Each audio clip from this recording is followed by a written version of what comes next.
ജന്മം നൽകി അനുഗ്രഹിച്ച മാതാപിതാക്കളെയും അറിവിന്റെ വാതിലിക്കൽ ചൂണ്ടിത്തന്ന ഗുരുനാഥന്മാരെയും അറിവ് നൽകി അനുഗ്രഹിക്കുന്ന ഈ മഹാപ്രപഞ്ചത്തെയും അതോടൊപ്പം ഇപ്പോ എൻ്റെ മുന്നിലിരിക്കുന്ന ഗുരുതുല്യരായ ഓരോരുത്തരുടെയും പ്രാർത്ഥനകളോടുകൂടി അനുഗ്രഹങ്ങളോടുകൂടി നമുക്ക് ഇന്നത്തെ വിഷയത്തിലേക്ക് കടക്കാം.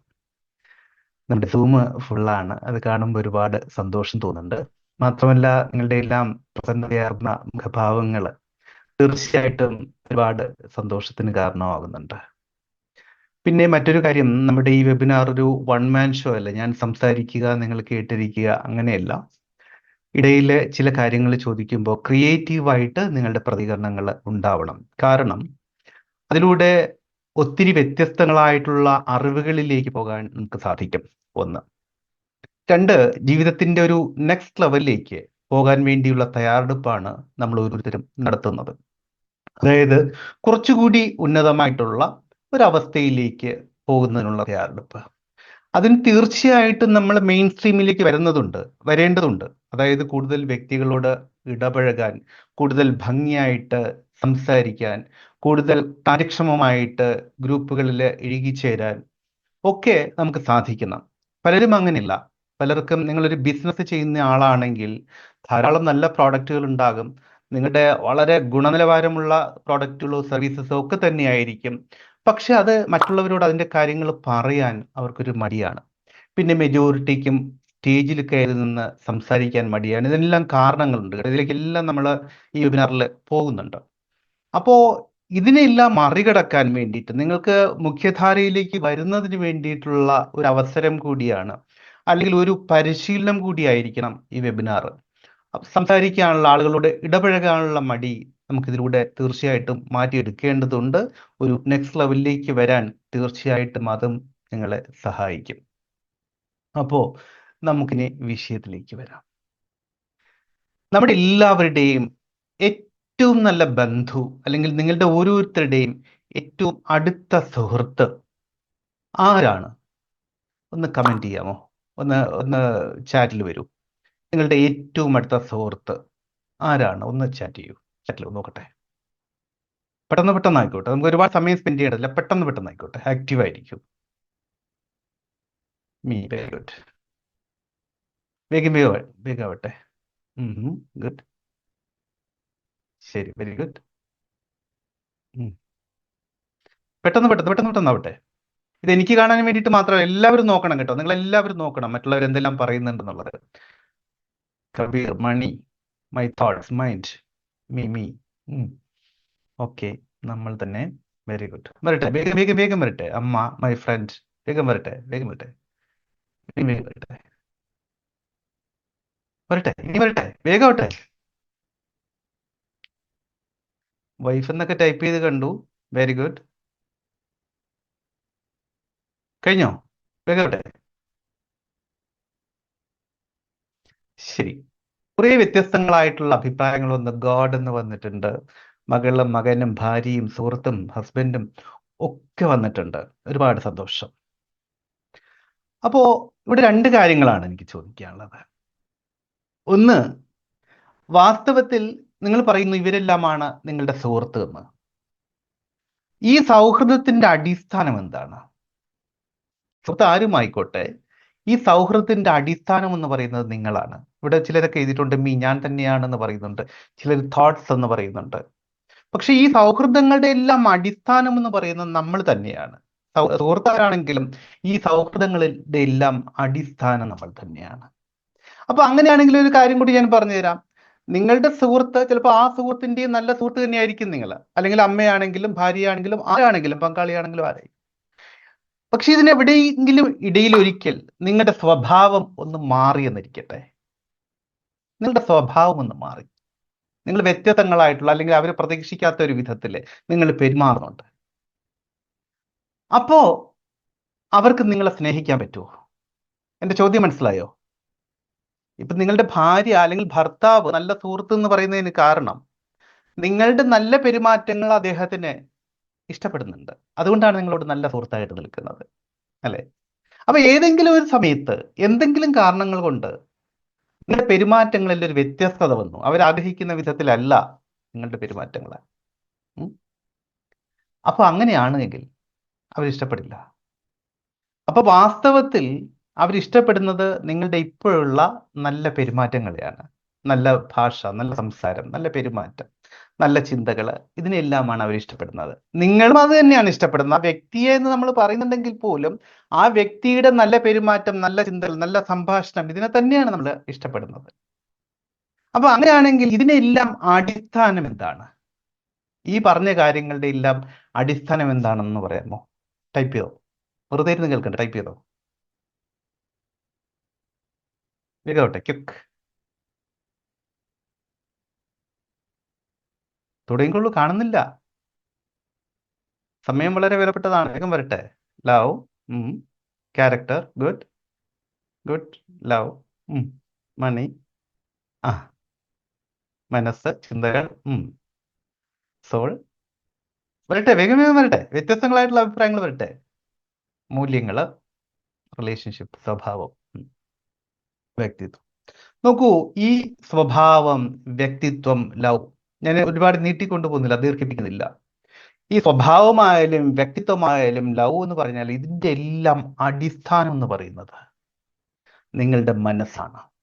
നിങ്ങളുടെ മനസ്സാണ് തീരുമാനിക്കുന്നത് നിങ്ങളുടെ സ്വഭാവം എന്തായിരിക്കണം, നിങ്ങൾ ഏത് വിധത്തിൽ സ്നേഹിക്കണം. ഇതിനെല്ലാം അടിസ്ഥാനമായിരിക്കുന്നത് നിങ്ങളുടെ മനസ്സാണ്. ചിലര് ആരെയാണ് സ്നേഹിക്കുന്നതെന്ന് ചോദിച്ചപ്പോൾ എന്നെ തന്നെയാണ്, സ്വയം തന്നെയാണെന്ന് പറഞ്ഞു. ആരാ ഞാൻ? ഈ ഞാനെന്ന് പറയുന്നതും വാസ്തവത്തിൽ മനസ്സ് തന്നെയാണ്, അല്ലേ?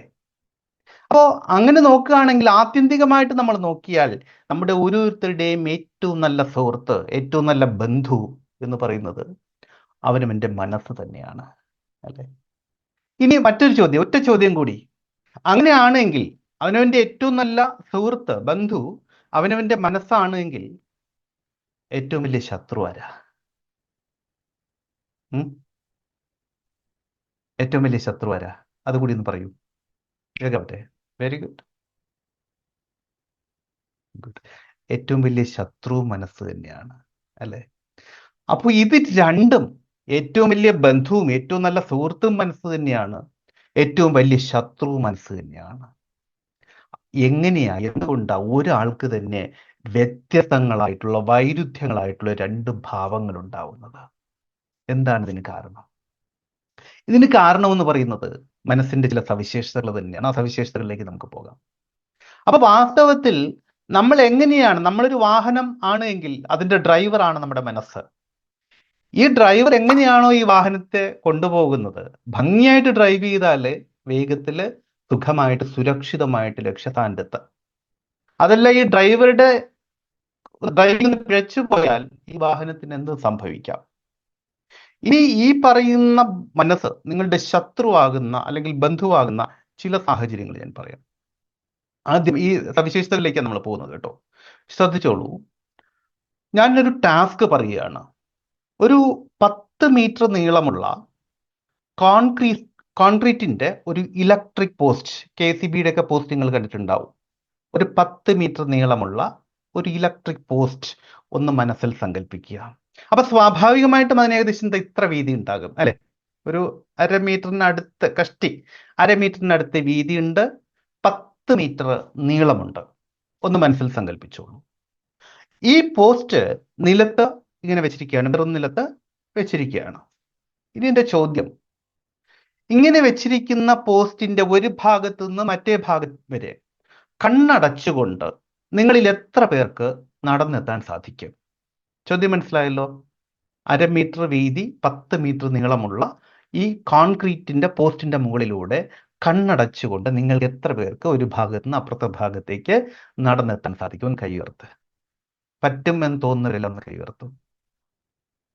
Good, good, very good. മെജോറിറ്റിയും ഉയർത്തുന്നുണ്ട്, കൊള്ളാം.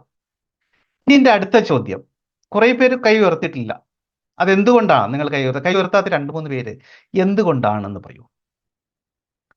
ഞാനൊന്ന് മ്യൂട്ട് മാറ്റിത്തരാം, ഒന്ന് ആക്റ്റീവ് ആയിരിക്കുമോ? മറ്റ് ശബ്ദശല്യങ്ങളൊന്നും ഇല്ല എന്ന് ഉറപ്പുണ്ടെങ്കിൽ നിങ്ങൾക്ക് മ്യൂട്ട് മാറ്റിയിട്ട് ആക്റ്റീവ് ആയിരിക്കാം. എന്തുകൊണ്ടാ കുറെ പേര് കൈ ഉയർത്താത്തത്? അതായത് നിങ്ങൾക്ക് പറ്റില്ല എന്നുള്ളതാണ്. എന്താ അതിന് കാരണം? ഒന്ന് പറയൂ. വീട്ടു മാറ്റിയിട്ട് പറയൂ. എന്താ പറ്റില്ല എന്ന് പറയും. പറ്റുമെന്ന് ആരും ടൈപ്പ് ചെയ്തിട്ടുണ്ട്. ഗുഡ്. പറ്റില്ല എന്ന് പറയണമെങ്കിൽ എന്താണ് അതിന് കാരണം? ശബ്ദം സർ, മാറുന്നു. പറ്റില്ല ആ എന്ന് പറയാൻ കാരണം ആ നമ്മൾ മുന്നേ ഇതുപോലെ കുറെ ഇതിലൂടെ പോയപ്പോൾ ഇടയ്ക്ക് വെച്ചിട്ട് താഴേക്ക് പോയ ആ ഒരു അനുഭവം ഉണ്ടായിട്ടുണ്ടായിരുന്നു. ശരി ശരി. അപ്പൊ അത് വെച്ചുകൊണ്ട് പറഞ്ഞത് ഇത്രയും വലിയ നീളമുള്ള പോസ്റ്റിലോട്ട് പോകുമ്പോൾ എന്തായാലും ആ കാല് മാറിയിട്ട് താഴോട്ടേക്ക് ശരി. പോകും വെക്കുന്നുള്ളത്. എന്ന് തോന്നുന്നു. വാസ്തവത്തിൽ അതിന്റെ അടിസ്ഥാന കാരണം ഒന്ന് പറയൂ. പോകുന്നുള്ള അനുഭവം ഉണ്ടായിരുന്നു. ശരി. അടിസ്ഥാന കാരണം എന്താണ്? ഏ അടിസ്ഥാന കാരണം എന്താ? പേടി, എന്താണ്? പേടി, ഭയം. Yes, അതാണ് കാരണം. ഭയം കൊണ്ടാണ് വീഴുമെന്നുള്ളൊരു പേടി. വീഴുമെന്നുള്ള ഭയം. അപ്പൊ അതിന്റെ അടിസ്ഥാന കാരണം ഭയം.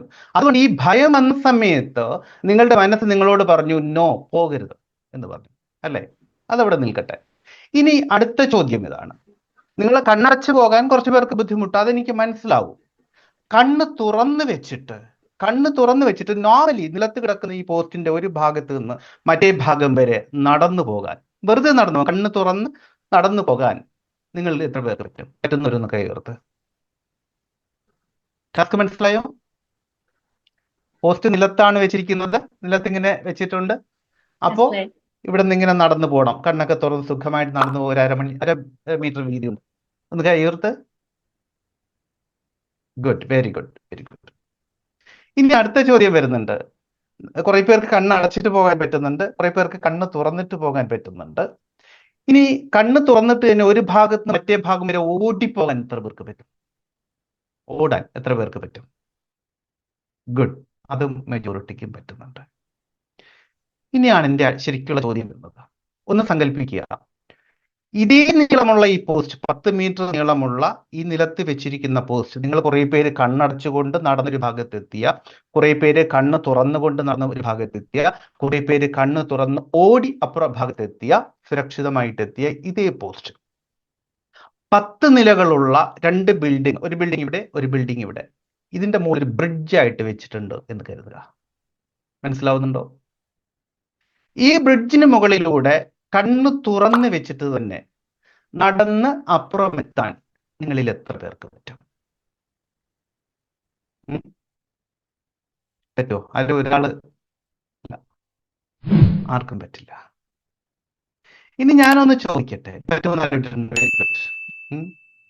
ഇനി ഞാനൊന്ന് ചോദിക്കട്ടെ, നിങ്ങൾ നിലത്ത് വെച്ചിരുന്ന ഈ പോസ്റ്റിന്റെ ഒരു ഭാഗത്ത് നിന്ന് അപ്പുറത്തെ ഭാഗത്തേക്ക് ഒരു 100 പ്രാവശ്യം നടന്നു പോയിക്കോളൂ. ഒരു പ്രാവശ്യമെങ്കിലും വീഴും നിങ്ങൾക്ക് തോന്നുന്നുണ്ടോ? വീഴില്ല. 100 പ്രാവശ്യം നടന്നു പോയാൽ നിങ്ങൾ വീഴില്ല. പക്ഷേ ഇതേ പോസ്റ്റ് തന്നെ മുകളിൽ വെച്ചപ്പോ ഭയം കാരണം നിങ്ങൾ പോയില്ല. അവിടെ അടിസ്ഥാന കാരണമായിരിക്കുന്നത് എന്താ? ഭയം. ഈ ഭയം വന്ന സമയത്ത് നിങ്ങളുടെ മനസ്സ് തന്നെ നിങ്ങളോട് പറഞ്ഞു, ഇനി എന്ത് കിട്ടിയാലും ശരി, നോ, ഞാൻ പോവില്ല. അതിന്റെ അടിസ്ഥാന കാരണം വീഴുമെന്നുള്ള ഭയമാണ്.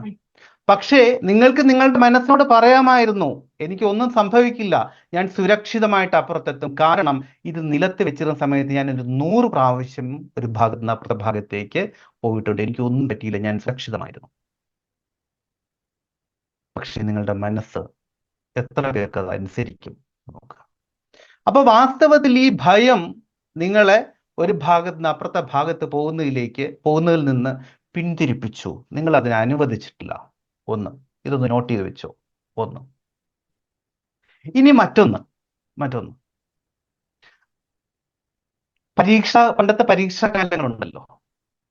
ഈ പരീക്ഷ എന്ന് പറയുമ്പോൾ ഈ പരീക്ഷയെ വളരെ കംഫർട്ടബിൾ ആയിട്ട് സന്തോഷത്തോടു കൂടി ഒരു പരീക്ഷ കേൾക്കുമ്പോൾ തന്നെ ഹായ്, വെരി ഗുഡ്, അറ്റ്ലീസ്റ്റ് ഏറ്റവും കുറഞ്ഞ പക്ഷം പരീക്ഷാ കാലഘട്ടങ്ങളിൽ പരീക്ഷയ്ക്കുള്ള സമയത്ത് 2 മണിക്കൂറോ 3 മണിക്കൂറോ അത് കഴിഞ്ഞാൽ പിന്നെ ഫ്രീ ആണ്, നമുക്ക് വീട്ടിലേക്ക് പോരാം, കളിക്കാം, ഓടാൻ ചാടാം, ഒക്കെ ചെയ്യാം. പക്ഷെ എങ്കിൽ പോലും പരീക്ഷ എന്ന് കേൾക്കുമ്പോൾ സന്തോഷം തോന്നിയ എത്ര പേരുണ്ട്?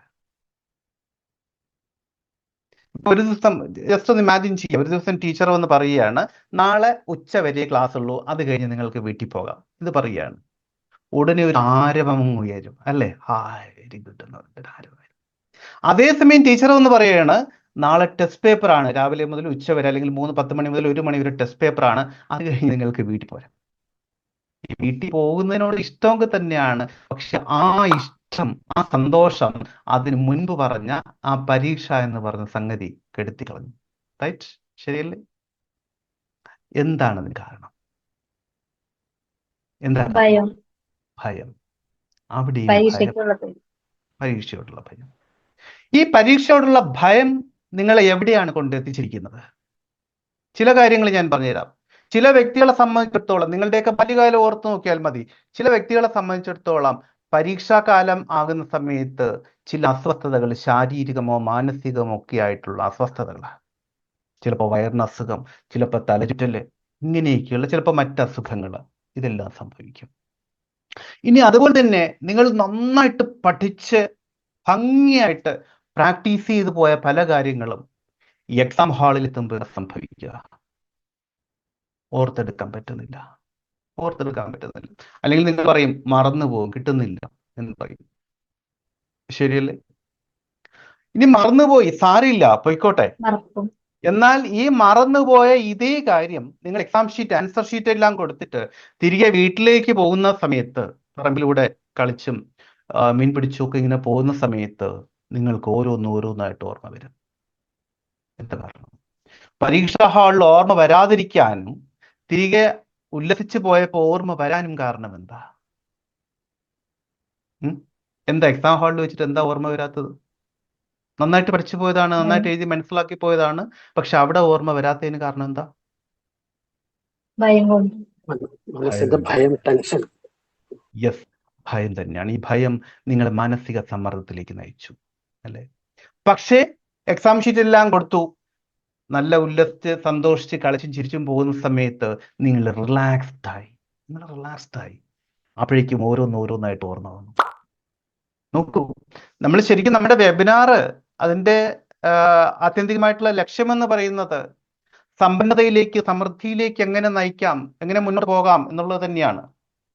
പക്ഷെ അതിന് ആധാരമായിട്ടുള്ള ചില കാര്യങ്ങളാണ് ഞാൻ ഈ പറഞ്ഞു വരുന്നത്. കുറച്ചുകൂടെ മുന്നോട്ട് പോകുമ്പോൾ നിങ്ങൾക്ക് മനസ്സിലാവും. ക്യാമറയിൽ നിന്ന് പോയവരൊക്കെ തിരിച്ചു വരിക, നിങ്ങൾ കട്ട് ചെയ്യപ്പെട്ടേക്കാം. എനിവേ, അപ്പൊ അവിടെയും ഭയം തന്നെയാണ്. എന്താണ് ആ ഭയത്തിന് കാരണം? എപ്പോഴെങ്കിലും നിങ്ങൾ പരീക്ഷ പിടിച്ച് കളിച്ചിട്ടുണ്ടോ? എന്താണ് ആ ഭയത്തിന് കാരണം? ഇത് വിദ്യാർത്ഥികളല്ല ഞാൻ പറയുന്നത്. ഈ എക്സാമിനേഷൻ ബോർഡിന്റെ ഏറ്റവും ടോപ്പിലിരിക്കുന്ന വ്യക്തിക്ക് ഒരു ദിവസം ഒരു സർക്കുലർ വരികയാണ്, നിങ്ങൾക്ക് അടുത്ത ആഴ്ച ഒരു എക്സാം ഉണ്ട് പ്രൊമോഷന് വേണ്ടിയിട്ടുള്ളത്. പ്രൊമോഷൻ കേൾക്കുമ്പോൾ സന്തോഷം തന്നെയാണ്, പക്ഷെ ഒരു എക്സാം എഴുതണമെന്ന് പറയുമ്പോൾ അദ്ദേഹത്തിനും ഇതേ ഭയം സംഭവിക്കും. അപ്പൊ എന്താണ് ഈ ഭയത്തിന്റെ അടിസ്ഥാനം? എന്താണ് കാരണം? തോൽവിയോടുള്ള പേടി, അതൊക്കെ ഫൈൻ.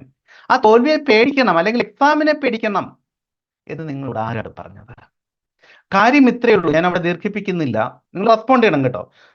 ദീർഘിപ്പിക്കുന്നില്ല. കാരണം എന്താന്ന് പറഞ്ഞാൽ, നിങ്ങൾ പ്ലേ ക്ലാസ്സിൽ, പണ്ട് കാലത്ത് പ്ലേ ക്ലാസ് ഇല്ല എങ്കിൽ പോലും ഫസ്റ്റ് സ്റ്റാൻഡ് എക്സാം എഴുതാൻ തുടങ്ങിയ കാലം മുതൽ, ഫസ്റ്റ് സ്റ്റാൻഡേർഡ് മുതൽ ആയിക്കോട്ടെ, എഴുതാൻ തുടങ്ങിയ കാലം മുതൽ എക്സാമിനോട് അടുക്കുന്ന ദിവസങ്ങളിൽ ആ കുഞ്ഞ് ഒരല്പസമയം കൂടുതൽ കളിച്ചാൽ, ഒരല്പസമയം കൂടുതൽ കിടന്നുറങ്ങിയാൽ, ഒരല്പസമയം അവന്റെ സുഹൃത്തുക്കളോട് കൂടുതൽ സമയം സ്പെൻഡ് ചെയ്താൽ ഉടൻ തന്നെ മാതാപിതാക്കൾ പറയും എക്സാമാ വരാൻ പോകുന്നത്, വേഗം പോയിരുന്ന് പഠിക്കുന്നുണ്ട്, കണ്ണിരുട്ടും. ശരിയല്ലേ? അവിടെ തുടങ്ങും ഈ കുഞ്ഞിന് ഭയം. എക്സാമാണ് വരാൻ പോകുന്നത് എന്ന് മാതാപിതാക്കൾ പറയുന്നെങ്കിൽ പോലും ഈ കുഞ്ഞു മനസ്സിൽ വരുന്ന എന്തോ ഭൂതമെന്തോ വരികയാണ്, അത് എന്റെ കയ്യിൽ പെട്ടുപോയാൽ കഥ കഴിഞ്ഞു എന്നുള്ളത് തന്നെയാണ്. അപ്പൊ അതുകൊണ്ട് എക്സാം എഴുതാതെ പാസ്സായി പോകാൻ പറ്റിയാൽ ഏറ്റവും സന്തോഷം. നിവൃത്തിയില്ലാഞ്ഞിട്ടാണ് നമ്മളൊക്കെ എക്സാം എഴുതിയിരിക്കുന്നത്, വേറെ മാർഗമില്ലാഞ്ഞിട്ടാണ് നമ്മളൊക്കെ എക്സാം എഴുതിയിരിക്കുന്നത്. അപ്പൊ അതുകൊണ്ട് എക്സാമിന് ഭയപ്പെട്ടുകൊണ്ട് എക്സാം എഴുതിയത് കൊണ്ട് എന്താ സംഭവിച്ചിരിക്കുന്നത്? നേരത്തെ പറഞ്ഞതുപോലെ നന്നായിട്ട് പഠിച്ചു പോയ, നന്നായിട്ട് പ്രാക്ടീസ് ചെയ്ത് പോയ പല കാര്യങ്ങളും നിങ്ങൾക്ക് ആൻസർ ഷീറ്റിൽ കൊടുക്കാൻ പറ്റിയിട്ടില്ല. ഇതാ സംഗതി. അതേസമയം ഒന്ന് ആലോചിച്ച് നോക്കൂ, ഈ ഭയം എന്നുള്ളൊരു വികാരം മാറ്റിവെച്ചുകൊണ്ട് നല്ല ഹാപ്പി ആയിട്ട്, നല്ല സന്തോഷമായിട്ട് എക്സാം എഴുതാൻ പോയിരുന്നെങ്കിൽ, അല്ലെങ്കിൽ അതിനുള്ള ഒരു സാഹചര്യം നമുക്ക് ഉണ്ടായിരുന്നെങ്കിൽ, ജസ്റ്റ് ഒന്ന് ഇമാജിൻ ചെയ്ത് നോക്കുക, എവിടെ എത്തിയേനെ? ഒന്ന് പറയാമോ? പറഞ്ഞു കേട്ടെ. ഇപ്പൊ ഇരിക്കുന്നിടത്ത് തന്നെ ആയിരിക്കും എത്തുക, അതോ അല്പമെങ്കിലും ഒരു മാറ്റം വരുമായിരുന്നോ? തീർച്ചയായിട്ടും നല്ല മാറ്റം ഹയർ ലെവലിൽ ഏ നല്ല മാറ്റം, സോറി, നല്ല ഹയർ ലെവലിലേക്ക് നല്ല ഹയർ ലെവലിൽ എത്തുമായിരുന്നു. എത്തുമായിരുന്നു. വെരി ഗുഡ്, നല്ല ഹയർ ലെവലിൽ എത്തുമായിരുന്നു. മറ്റുള്ളവരെന്ത് പറയുന്നു? വേഗം പറയും, കമാൺ. സെയിം അത് തന്നെ, അത് തന്നെ. നല്ല ഹയർ ലെവലിൽ എത്തുമായിരുന്നു അല്ലേ? ഉറപ്പായിട്ടും ഉറപ്പായിട്ടും. ഉറപ്പായിട്ടും എത്തുമായിരുന്നു. അപ്പൊ ആ ഹയർ ലെവലിൽ എത്തുന്നതിൽ നിന്ന് വികാരം സംഭവിപ്പിച്ച ആരാ? ഇതേ ഭയം, ആരൊക്കെയോ നമ്മളിൽ അടിച്ചേൽപ്പിച്ച ഇതേ ഭയം തന്നെയാണ് സംഭവിച്ചിരിക്കുന്നത്. ഇതേ ഭയം സംഭവിച്ചിരിക്കുന്നത്. ഇനി ഒരു കാര്യം കൂടി പറഞ്ഞുതരാം. ഇതിന് ഒരു മറ്റൊരു വശം കൂടിയുണ്ട്. കഴിഞ്ഞ കോവിഡിന്റെ സമയമുണ്ട്, കോവിഡിന്റെ ഏകദേശം 1.5 വർഷം കഠിനമായിട്ടുള്ള കോവിഡ് ഉണ്ടായിരുന്നു. ഈ കോവിഡിന്റെ സമയത്ത് സാധാരണ പനി വന്ന എത്ര പേരുണ്ട് നിങ്ങളുടെ ഇടയിൽ? കോവിഡ് പനിയില്ല ഞാൻ ഉദ്ദേശിച്ചത്. സാധാരണഗതിയിൽ 3 മാസമോ 6 മാസമോ അറ്റ്ലീസ്റ്റ് 1 വർഷത്തിനിടയിൽ സാധാരണ പനിയൊക്കെ മിക്കവാറും എല്ലാവർക്കും വരും. പക്ഷെ ഈ കാലഘട്ടത്തിൽ, കോവിഡ് കത്തുന്ന ആ കാലഘട്ടത്തിൽ സാധാരണ പനി വന്ന എത്ര പേരുണ്ട്? വളരെ കുറവായിരിക്കും. നോക്കൂ, നിങ്ങൾക്ക് ഇതിനെ പരസ്പരം അറിയാൻ വേണ്ടിയിട്ടാണ് ഞാൻ വീണ്ടും വീണ്ടും ചോദ്യങ്ങൾ ചോദിക്കുന്നത്. ഒരു നിമിഷം, സാധാരണഗതിയിൽ ഒരു 3 മാസമോ 6 മാസമോ അല്ലെങ്കിൽ 1 വർഷത്തിനിടയിൽ പനി വരുന്നവരെന്ന് കൈ ഉയർത്ത്. നോർമൽ സ്റ്റേറ്റിൽ സാധാരണ കാലഘട്ടത്തിൽ 3 മാസമോ 6 മാസമോ 1 വർഷത്തിനിടയിൽ പനിയൊക്കെ വരുന്നവരൊന്ന് കൈ ഉയർത്തു. ഉണ്ട്, വെരി ഗുഡ്. പക്ഷെ ഈ കാലഘട്ടത്തിൽ, ഈ പറഞ്ഞ 2 വർഷത്തിനിടയിൽ, 1.5 വർഷത്തിനിടയിൽ നിങ്ങൾക്ക് പനി വന്നിരുന്നോ? നോർമൽ പനി, സാധാരണ പനി? വന്നിരുന്നു സാർ. പക്ഷെ അന്ന് സാധാരണ പനിയാണെങ്കിൽ പോലും നമ്മള് സാധാരണ പനിയാണെന്ന് പറഞ്ഞാൽ പോലും നമ്മളെ കോവിഡ് ആക്കിയിട്ട് മറ്റുള്ളവര് ചിത്രീകരിക്കുകയായിരുന്നു. ശരി, അപ്പൊ എന്ത് സംഭവിച്ചു? സാധാരണ പനിയാണെന്ന് നമുക്കറിയാം. ശരി, എത്ര പേർക്ക് നേരത്തെ കുറെ പേർക്ക് കൈപോക്കി നോർമൽ സാധാരണ സാഹചര്യങ്ങളിൽ 3 മാസത്തിലോ 6 മാസത്തിലോ അല്ലെങ്കിൽ 1 വർഷത്തിനിടയിൽ പനി വന്നിരുന്നു? പക്ഷെ ഈ പറഞ്ഞ 1.5 വർഷത്തിനിടയിൽ നിങ്ങൾക്ക് പനി വന്നിരുന്നോ? പനിയിൽ നിന്ന് മാറി നിന്നിരുന്നോ? പനി വരാതിരുന്നോ? നിങ്ങൾ റെസ്പോണ്ട് ചെയ്തെങ്കിൽ കൃത്യമായിട്ടുള്ള ഉത്തരത്തിലേക്ക് നമുക്ക് എത്താൻ പറ്റും. കോവിഡിന്റെ സമയത്ത് പനി വന്നിട്ടില്ല. കോവിഡ് സമയത്ത് പനി വന്നിട്ടില്ല. അതെന്താ വരാത്തത്? ചിന്തിച്ചിരുന്നോ? ഹോസ്പിറ്റലിൽ പോകാൻ പറ്റില്ല. ഒന്ന് ഹോസ്പിറ്റലിൽ പോകാൻ പറ്റില്ല. പിന്നെ അത് ചിന്തിച്ചിരുന്നോന്ന് ചോദിച്ചാൽ അത് നമ്മുടെ മനസ്സ് തന്നെയാണ്. അത് ഞാനും പലരോടും പറഞ്ഞിട്ടുള്ള കാര്യമാണ്. ശരി, നമ്മുടെ മനസ്സുകൊണ്ട് നമ്മൾ പ്രിപ്പയർ ആയി നമുക്ക് അസുഖം വരില്ല, അല്ലെങ്കിൽ വന്നാൽ തന്നെ കുറയും എന്നുള്ള ചിന്ത നമ്മുടെ മനസ്സിലുണ്ടായി. ശരി, ഞാൻ പോലും പലരോടും പറഞ്ഞിട്ടുണ്ട്. Very good. അതിന്റെ കാരണം ഇത്രയേ ഉള്ളൂ. നമ്മുടെ മനസ്സിനറിയാം പനി എന്ന് പറയുന്നത് കോവിഡിന്റെ ലക്ഷണമാണ്. നേരത്തെ ജുമൈല പറഞ്ഞതുപോലെ കോവിഡിന്റെ ലക്ഷണമാണ്. ആ സിംറ്റം കാണിച്ചാൽ നിങ്ങൾ ക്വാറന്റൈൻ ചെയ്യപ്പെട്ടേക്കാം, കോവിഡ് എന്ന് മുദ്ര കുത്തപ്പെട്ടേക്കാം. ആ ഭയം, ആക്ച്വലി ആ ഭയം കൊണ്ട് തന്നെയാണ് നിങ്ങൾക്ക് അവിടെ പനി വരാത്തത്. ശരിയല്ലേ? ശരിയല്ലേ ഞാൻ പറയുന്നത്? നമ്മുടെ അവസ്ഥ മാത്രമല്ല, പല ഹോസ്പിറ്റലിൽ പോലും പേഷ്യൻസിന്റെ എണ്ണത്തിൽ വളരെ കുറവുണ്ടായിരുന്നു. എക്സാക്ട്ലി. അപ്പോൾ ആ ഭയം നിങ്ങളുടെ പനി എന്ന് പറയുന്ന ഒരു അവസ്ഥയിൽ നിന്ന് നിങ്ങളെ മാറ്റി നിർത്തി, പനിയിലേക്ക് നിങ്ങളെ കൊണ്ടെത്തിച്ചിട്ടില്ല. ഒന്ന്. ഇനി അതുപോലെ തന്നെ മറ്റൊന്ന്, ജുമൈല നേരത്തെ പറഞ്ഞതുപോലെ കോവിഡ് റിപ്പോർട്ട് ചെയ്തപ്പെട്ടതിൽ എനിക്ക് തോന്നുന്നത് മെജോറിറ്റിയും ഭയം കൊണ്ട് ആ സിംറ്റംസ് പ്രകടിപ്പിച്ചത് മാത്രമാണ്. എനിക്ക് നേരിട്ടറിയുന്ന ഉദാഹരണങ്ങളുണ്ട്. എൻ്റെ ബ്രദറിന്റെ വീട്ടിൽ ബ്രദറുണ്ട്, അവൻ്റെ വൈഫുണ്ട്, അമ്മയുണ്ട്, പിന്നെ ഒരു കുഞ്ഞുണ്ട്, ഇപ്പോൾ ഒരു കുഞ്ഞും കൂടിയായി, അന്ന് ഒരു കുഞ്ഞുണ്ട്. ഇത്രയും പേരാണുള്ളത്. അപ്പോൾ തൊട്ടടുത്തുള്ള മറ്റൊരാള്, ഒരു റിലേറ്റീവ്, എല്ലാ ദിവസവും ജോലി കഴിഞ്ഞ് വരുന്ന വഴിക്ക് ഈ ബ്രദറിന്റെ വീട്ടിൽ കുറച്ച് സമയം പോയിരുന്ന് സംസാരിച്ചിട്ടൊക്കെയാണ് വരുന്നത്. അപ്പോൾ ഒരു ദിവസം പോലെ സംസാരിച്ചു. അടുത്ത ദിവസം അറിയുന്നു ഈ പറയുന്ന റിലേറ്റീവിന് കോവിഡ് ആണ് എന്ന് പറയുന്നു. അദ്ദേഹത്തിന് പനിയും അതിന്റെ സിംറ്റംസ് എല്ലാം തുടങ്ങി, കോവിഡ് ആണ് എന്ന് പറയുന്നു. വൈകുന്നേരം ഈ ബ്രദറിന്റെ വീട്ടില് ചെറിയമ്മയ്ക്കും ബ്രദറിന്റെ വൈഫിനും എല്ലാം സിംറ്റംസ് തുടങ്ങി. പക്ഷെ അവരാരോടും പറഞ്ഞില്ല, പേടിച്ചിട്ട് ആരോടും പറഞ്ഞില്ല. അവരിങ്ങനെ അടക്കി വെച്ചിരുന്നു. രണ്ടാമത്തെ ദിവസമായപ്പോ തൊട്ടടുത്ത നേരത്തെ പറഞ്ഞ ആളുണ്ടല്ലോ, അദ്ദേഹത്തെ ഹെൽത്ത് സെന്ററിൽ നിന്ന് ആൾക്കാർ കൊണ്ടുവന്ന് വണ്ടിയിൽ കൂട്ടിക്കൊണ്ടുപോയി ടെസ്റ്റിന് കൊണ്ടുപോയി. ടെസ്റ്റ് കഴിഞ്ഞപ്പോഴേക്കും റിസൾട്ട് നോർമൽ, പ്രോബ്ലം ഒന്നുമില്ല, റിസൾട്ട് നെഗറ്റീവ് ആണ്, പോസിറ്റീവ് അല്ല. ഇതറിഞ്ഞ് 2 മണിക്കൂറിനിടയിൽ, എക്സാക്ട്ലി 2 മണിക്കൂറിനിടയിൽ എൻ്റെ ബ്രദറിനും അവൻ്റെ ഫാമിലിക്കും ഓക്കെ ആയി, നോ പ്രോബ്ലം.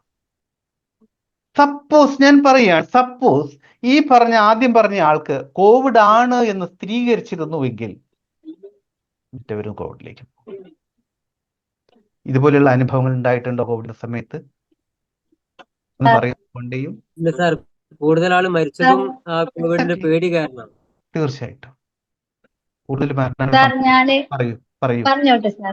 പറയൂ. ഞാൻ കോവിഡ് സമയത്ത് എന്റെ ചേച്ചി ഹോസ്പിറ്റലിലായിരുന്നു, മെഡിക്കൽ കോളേജിൽ. ഉം, അപ്പോ അവിടെ സ്പെൻഡ് ചെയ്യേണ്ടി വന്നു. അപ്പൊ ശരി കോവിഡ് വാർഡിന്റെ ഏരിയത്തിൽ കൂടിയാണ് ഞങ്ങൾക്ക് അങ്ങോട്ട് പോകേണ്ടത്. ശരി അവിടെ 10-14 ദിവസം അവിടെ കൂടെ നിന്നിട്ടും എനിക്ക് അങ്ങനെ കോവിഡ് വന്നിട്ടില്ല. കാരണം ഞാൻ പറഞ്ഞു ഞാൻ ഹെൽത്തി ആണ്, എനിക്ക് ശരി അങ്ങനെ വരില്ല എന്ന് മനസ്സിൽ ഞാൻ തീരുമാനം എടുത്തിട്ടാണ് ഞാൻ തന്നെ അങ്ങോട്ട് പോയത്. ശരി ഇതുവരെയ്ക്കും എനിക്ക് അങ്ങനെ ഒരു പ്രശ്നം ഉണ്ടായിട്ടില്ല. ശരി, വെരി ഗുഡ്. അപ്പൊ നോക്കൂ, നമ്മുടെ മനസ്സ് നമ്മുടെ ജീവിതത്തെ എത്രമാത്രം സ്വാധീനിക്കുന്നു. ഒന്ന്, നിങ്ങളുടെ ഭയം നിങ്ങളെ എന്തിൽ നിന്നെല്ലാം പിന്തിരിപ്പിക്കുന്നു.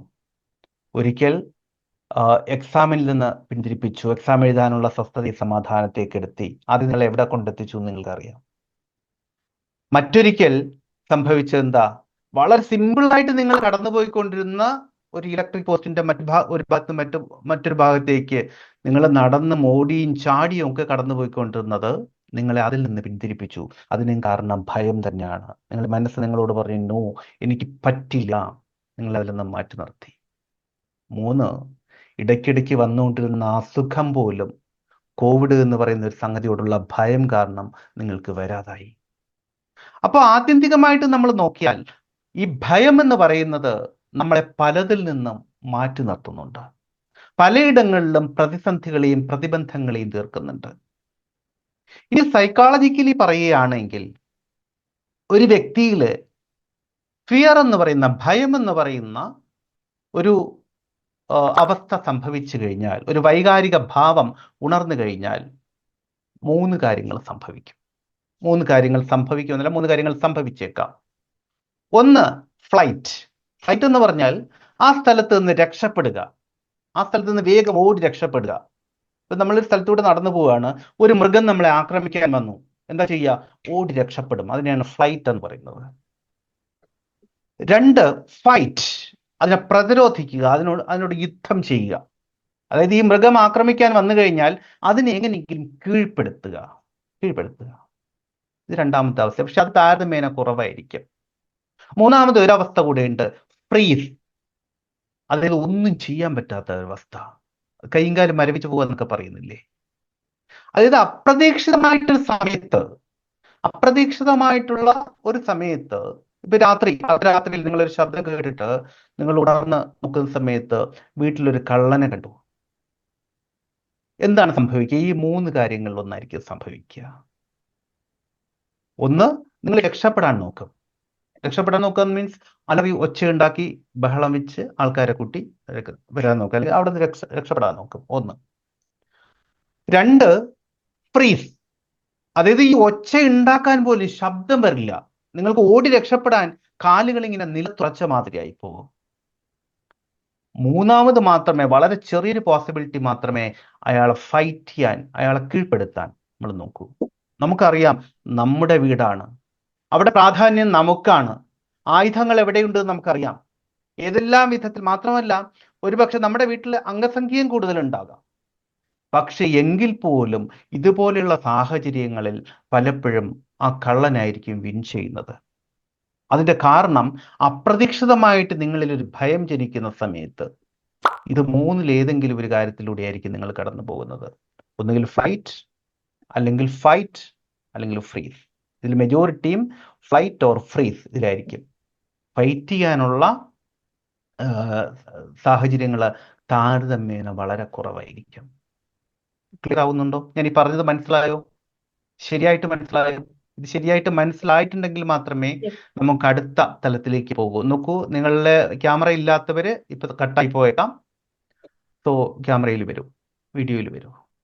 അപ്പൊ ഭയം എത്രമാത്രം ബാധിക്കുന്നു, എത്രമാത്രം ആഴത്തിൽ ബാധിക്കുന്നു എന്നത് മനസ്സിലായിട്ടുണ്ട്. ഇനിയാണ് ശരിക്കും നമ്മുടെ വിഷയത്തിലേക്ക് കിടക്കുന്നത്. ഞാൻ ഇത്രയും കാര്യങ്ങൾ പറഞ്ഞത്, ഇത്രയും സമയം അരമണിക്കൂറിലധികമായിട്ട് ഞാൻ ഇത്രയും കാര്യങ്ങൾ പറഞ്ഞതിന് കാരണം നമ്മുടെ മനസ്സിന്റെ ഒരു സവിശേഷത നിങ്ങൾക്ക് മനസ്സിലാക്കി തരാൻ മാത്രമാണ്. ഭയം എന്ന് പറയുന്ന ഒരു വൈകാരിക ഭാവം നിങ്ങളെ എത്രമാത്രം അസ്വസ്ഥതയിലേക്ക് നയിക്കുന്നു, അത് നിങ്ങളെ ഒരു ചൂടുവയ്പിൽ നിന്ന് എത്രമാത്രം പിന്തിരിപ്പിക്കുന്നു എന്ന് മനസ്സിലാക്കി തരാൻ മാത്രം. ഇനി നമ്മുടെ മെയിൻ സ്ട്രീമിലേക്ക് വരാം. മെജോറിറ്റിയും ലോ ഓഫ് അട്രാക്ഷൻ ക്ലാസ്സിൽ പങ്കെടുക്കുന്നത് സാമ്പത്തികമായിട്ടുള്ള ഉന്നമനം നേടാൻ വേണ്ടി തന്നെയാണ്. ഞാൻ എപ്പോഴും പൊതുവിൽ പറയാറുണ്ട്, സാമ്പത്തിക ഉന്നമനം നേടുന്നതിനുള്ള ഒരു കുറുക്ക് വഴി, ഒരു എളുപ്പമാർഗം അല്ല വാസ്തവത്തിൽ ലോ ഓഫ് അട്രാക്ഷൻ.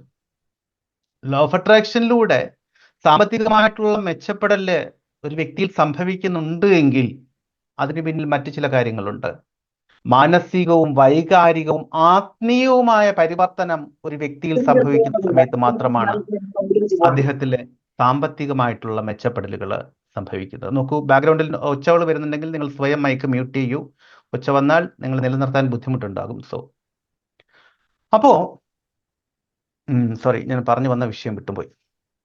അപ്പോ വാസ്തവത്തിൽ ലോ ഓഫ് അട്രാക്ഷനിലൂടെ സംഭവിക്കുന്ന ഒരു വ്യക്തിയിൽ മാനസികവും വൈകാരികവും ശാരീരികവും ആത്മീയവുമായിട്ടുള്ള പരിവർത്തനം സംഭവിക്കുമ്പോഴാണ് ശരിക്കും സമ്പത്ത് അതിന്റെ ബൈ പ്രോഡക്റ്റ് ആയിട്ട്, ഇത്രയും കാര്യങ്ങളുടെ ബൈ പ്രോഡക്റ്റ് ആണ്, ഉപ ഉൽപ്പന്നമാണ് സമ്പത്ത്, അത് നമ്മളിലേക്ക് വരുന്നത്. പക്ഷേ ലോ ഓഫ് അട്രാക്ഷൻ ചെയ്താലും ശരി, അതല്ലെങ്കിൽ മറ്റു മാർഗങ്ങളെ നോക്കിയാലും ശരി, മെജോറിറ്റിയും പറയും, സാറേ ലോ ഓഫ് അട്രാക്ഷൻ ഒക്കെ ഞാൻ ഒരുപാട് ചെയ്യുന്നുണ്ട്, പക്ഷേ പണം വരുന്നില്ല. അല്ലെങ്കിൽ സ്വാഭാവികമായിട്ട് ഒരുപാട് കഷ്ടപ്പെടുന്നുണ്ട്, ഒരുപാട് അധ്വാനിക്കുന്നുണ്ട്, അല്ലെങ്കിൽ നല്ല ജോലിയുണ്ട്, നല്ല ബിസിനസ് ഉണ്ട്, നല്ല സാലറി ഉണ്ട്, മറ്റ് മാർഗങ്ങളുണ്ട്, മറ്റ് വരുമാന മാർഗങ്ങളുണ്ട്, പക്ഷേ ജസ്റ്റ് ജീവിച്ചു പോകാനേ പറ്റുന്നുള്ളൂ, സമ്പന്നതയിലേക്ക് കടക്കാൻ നിങ്ങൾക്ക് പറ്റുന്നില്ല. ഇത് മെജോറിറ്റിയും പറയുന്നതാണ്. ഇതിന്റെ കാരണമുണ്ട്. ഇതിന്റെ അടിസ്ഥാനമായിട്ടുള്ള കാരണവും നമ്മൾ നേരത്തെ പറഞ്ഞത് തന്നെയാണ്, ഭയം.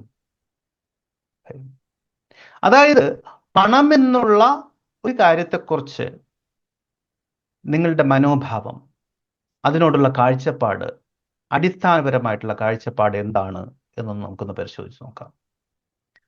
അതായത് ഒരു ശരാശരി വ്യക്തിയെ സംബന്ധിച്ചിടത്തോളം, അല്ലെങ്കിൽ നമ്മൾ ഓരോരുത്തരും എടുക്കുക, ഈ പറഞ്ഞ ശരാശരി വ്യക്തിയായിട്ട് അവരവർ സങ്കല്പിക്കുക. ശരാശരി വ്യക്തിയെ സംബന്ധിച്ചിടത്തോളം പണത്തിനെ കുറിച്ച് നമുക്ക് ചില ധാരണകളുണ്ട്. അതിലൊന്ന്, പണം ഒരുപാടുണ്ട് എങ്കിൽ ഉറക്കം എങ്ങനെയായിരിക്കും എന്നാണ് നിങ്ങൾ കേട്ടിരിക്കുന്നത്? ഒന്ന് പറയാമോ? മൈക്ക് അൺമ്യൂട്ട് ചെയ്തു. പണം ഒരുപാട് ഉറക്കം കുറവായിരിക്കും. മറ്റുള്ളവർ പറയൂ, ഉറക്കം നഷ്ടപ്പെടും. രണ്ടുപേർക്ക് മാത്രമേ ഉറക്കം നഷ്ടപ്പെടുള്ളൂ? അല്ല, പിന്നെ എന്റെ അഭിപ്രായത്തില് ഉറക്കം നല്ല ഉറക്കമായിരിക്കും. എന്താ കേട്ടിരിക്കുന്നത്? പണത്തെ കുറിച്ച് എന്താണ് കേട്ടിരിക്കുന്നത്? നല്ല ഉറക്കം, വെരി ഗുഡ്, നല്ലത്. പണം ഒരുപാടുണ്ടെങ്കിൽ ഉറക്കം എങ്ങനെയായിരിക്കും എന്നാണ് കേട്ടിരിക്കുന്നത്? ഉണ്ടായാൽ അഹങ്കാരിയാവും, ദൈവത്തെ മറന്നു പോകും. പിന്നെ ഉറക്കത്തിന്റെ നമുക്ക് ഓരോന്നായിട്ട് എടുക്കാം. ആദ്യം ഉറക്കം എടുക്കാം, ഇതിലേക്ക് എല്ലാം നമുക്ക് വരാം. ഉറക്കം എങ്ങനെയായിരിക്കും എന്നാ കേട്ടിരിക്കുന്നത്?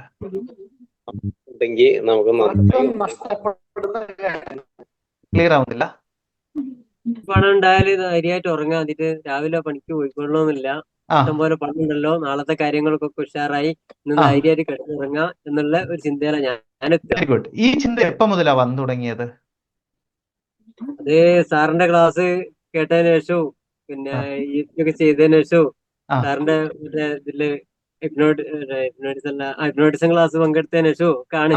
മുമ്പൊന്നുമില്ലായിരുന്നു, മുമ്പൊക്കെ റോങ് ആയിരുന്നു. മുമ്പ് എന്തായിരുന്നു? അതാണ് എനിക്ക് അറിയേണ്ടത്. മുമ്പ് എന്തായിരുന്നു? Thank you sir. Thank you. മുൻപ് ഇതിന് ക്ലാസ്സിൽ പങ്കെടുക്കുന്നതിന് മുൻപ് എന്തായിരുന്നു ഇതേക്കുറിച്ചുള്ള ഒരു കാഴ്ചപ്പാട്? മുമ്പ് പണം ഉണ്ടായാല് പിന്നെ നമ്മള് ഉറക്കത്തിന്റെ കാര്യം മാത്രം പറഞ്ഞാൽ മതി, ബാക്കി ഓരോന്നോരോന്നായിട്ട് നമുക്ക് വരാം. ഉറക്കം പണം ഉണ്ടായാലും ഉറക്കം വരൂല എന്നുള്ളൊരു ഉം. കൺസെപ്റ്റ് തന്നെയായിരുന്നു മനസ്സിൽ. ആയിരുന്നു. ശരി, താങ്ക് യു. ഇനി മറ്റുള്ളവർ പറയും, ഒരു 3-4 പേര് വേഗം വേഗം പറയുന്നത് പിന്നോട്ട് നിന്നാൽ പറ്റില്ല, നമുക്ക് ഒരുപാട് മുന്നോട്ട് പോകാനുണ്ട്. ഉറക്കം നഷ്ടപ്പെടും. പണം നന്നായി സന്തോഷമായിട്ട് കിടന്നുറങ്ങാൻ സാധിക്കും എന്ന് എങ്ങനെ എങ്ങനെ വിശ്വസിക്കുന്നു. എങ്ങനെ എങ്ങനെ പണം ഉണ്ടെങ്കിൽ മിക്ക കാര്യങ്ങളും അതുകൊണ്ട് സാധിക്കാൻ സാധിക്കും. ശരി, ഈ ചിന്ത എപ്പോ മുതലാ വന്നു തുടങ്ങിയത്? അത് ഒരു എന്താ പറയാ, നമുക്ക് പൈസ ഇല്ലാണ്ടിരുന്ന സമയം മുതൽ അപ്പോഴാണ് റിയലൈസ് ചെയ്തത് അല്ലേ? റിയലൈസ് ചെയ്തത്. എന്താ വെച്ചാൽ നമുക്കൊരു അപ്പോഴാണ് ആവശ്യം റിയലൈസ് ചെയ്തത് എനിക്ക് പണം ഉണ്ടായിരുന്നെങ്കിൽ സുഖമായിട്ട് ഉറങ്ങാമായിരുന്നു. റൈറ്റ്? അതിന് നമ്മളൊരു മുൻപ് എന്തായിരുന്നു? അതിനു മുമ്പ് പൈസ നമ്മുടെ കയ്യിലുണ്ടെങ്കിൽ നമുക്ക് ഉറക്കമുണ്ടാവില്ല, അല്ലെങ്കിൽ നമുക്ക് ഇത് എന്താ പറയാ, പൈസ ഉള്ളവരൊക്കെ എന്താ നെഗറ്റീവായിട്ട് ചിന്തകളായിരുന്നു. ശരി, പക്ഷെ പണം ഉള്ളവനാണ് ഒരു കോടീശ്വരൻ, അവനാണ് ഈശ്വരൻ. പ്രഭു ഈശ്വരനൊക്കെയാണ് പണമുള്ളവനെ. പണമുള്ളവന് സമാധാനം ഉണ്ടാവും, സന്തോഷം ഉണ്ടാവും. അവന്റെ കുട്ടികളെയും ഭാര്യേനെയും അമ്മേനെയും അച്ഛനെയും ചേർത്ത് നിർത്താൻ പറ്റും. വെരി ഒരു ഗുഡ്. ഹോസ്പിറ്റലിൽ വന്നാൽ പോലും നമുക്ക് സന്തോഷമായിട്ട് തന്നെ ഹാൻഡിൽ ചെയ്യാൻ പറ്റില്ല. ഈ ഒരു മാറ്റം എപ്പോഴാ ഗവൺമെന്റ് വന്നത്? നമുക്ക് അതുമാതിരി അവസ്ഥകളിലൂടെ കടന്നു പോകേണ്ടി വന്നപ്പോ. ശരി, ഇനി മറ്റൊരു കാര്യം കൂടി ചോദിച്ചോട്ടെ.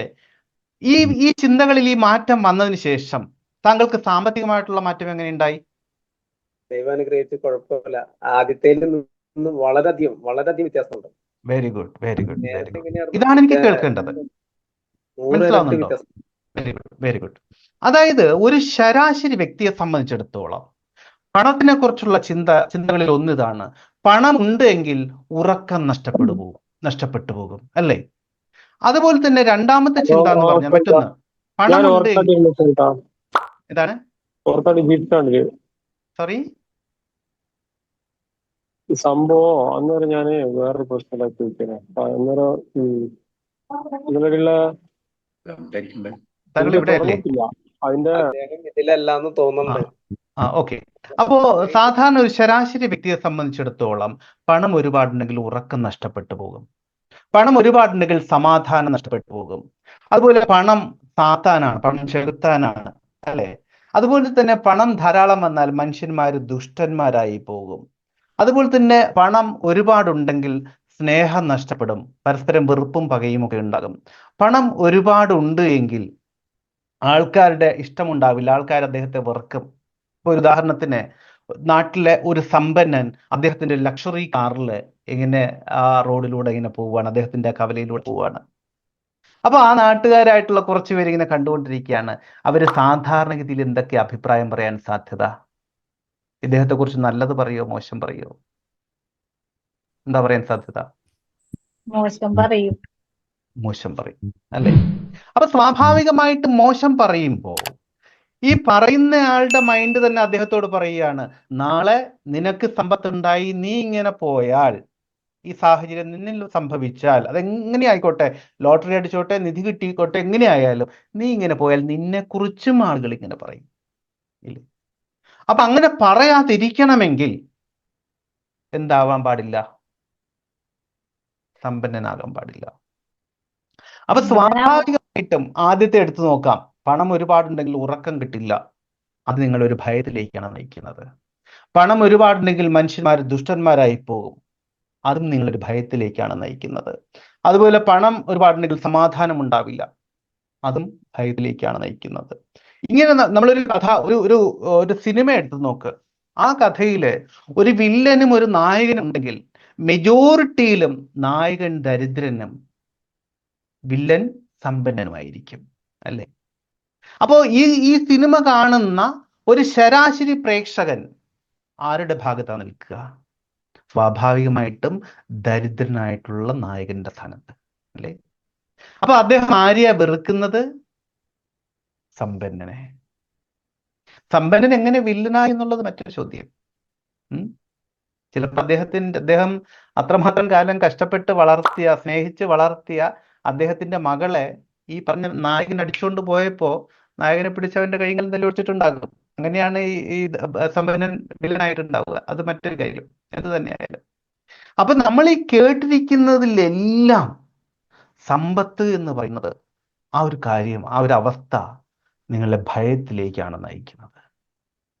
അങ്ങനെയാണെങ്കിൽ, സമ്പത്ത് ഭയത്തിലേക്കാണ് നയിക്കുന്നത് എങ്കിൽ അതിനോടുള്ള മനോഭാവം എന്തായിരിക്കും? നമ്മൾ നടന്നു വരുന്നു, മറ്റു ഭാഗത്ത് നിന്ന് സമ്പത്തും ഇങ്ങനെ നടന്നു വരുന്നു, ഈ വ്യക്തിയുടെ അവസ്ഥ എന്തായിരിക്കും?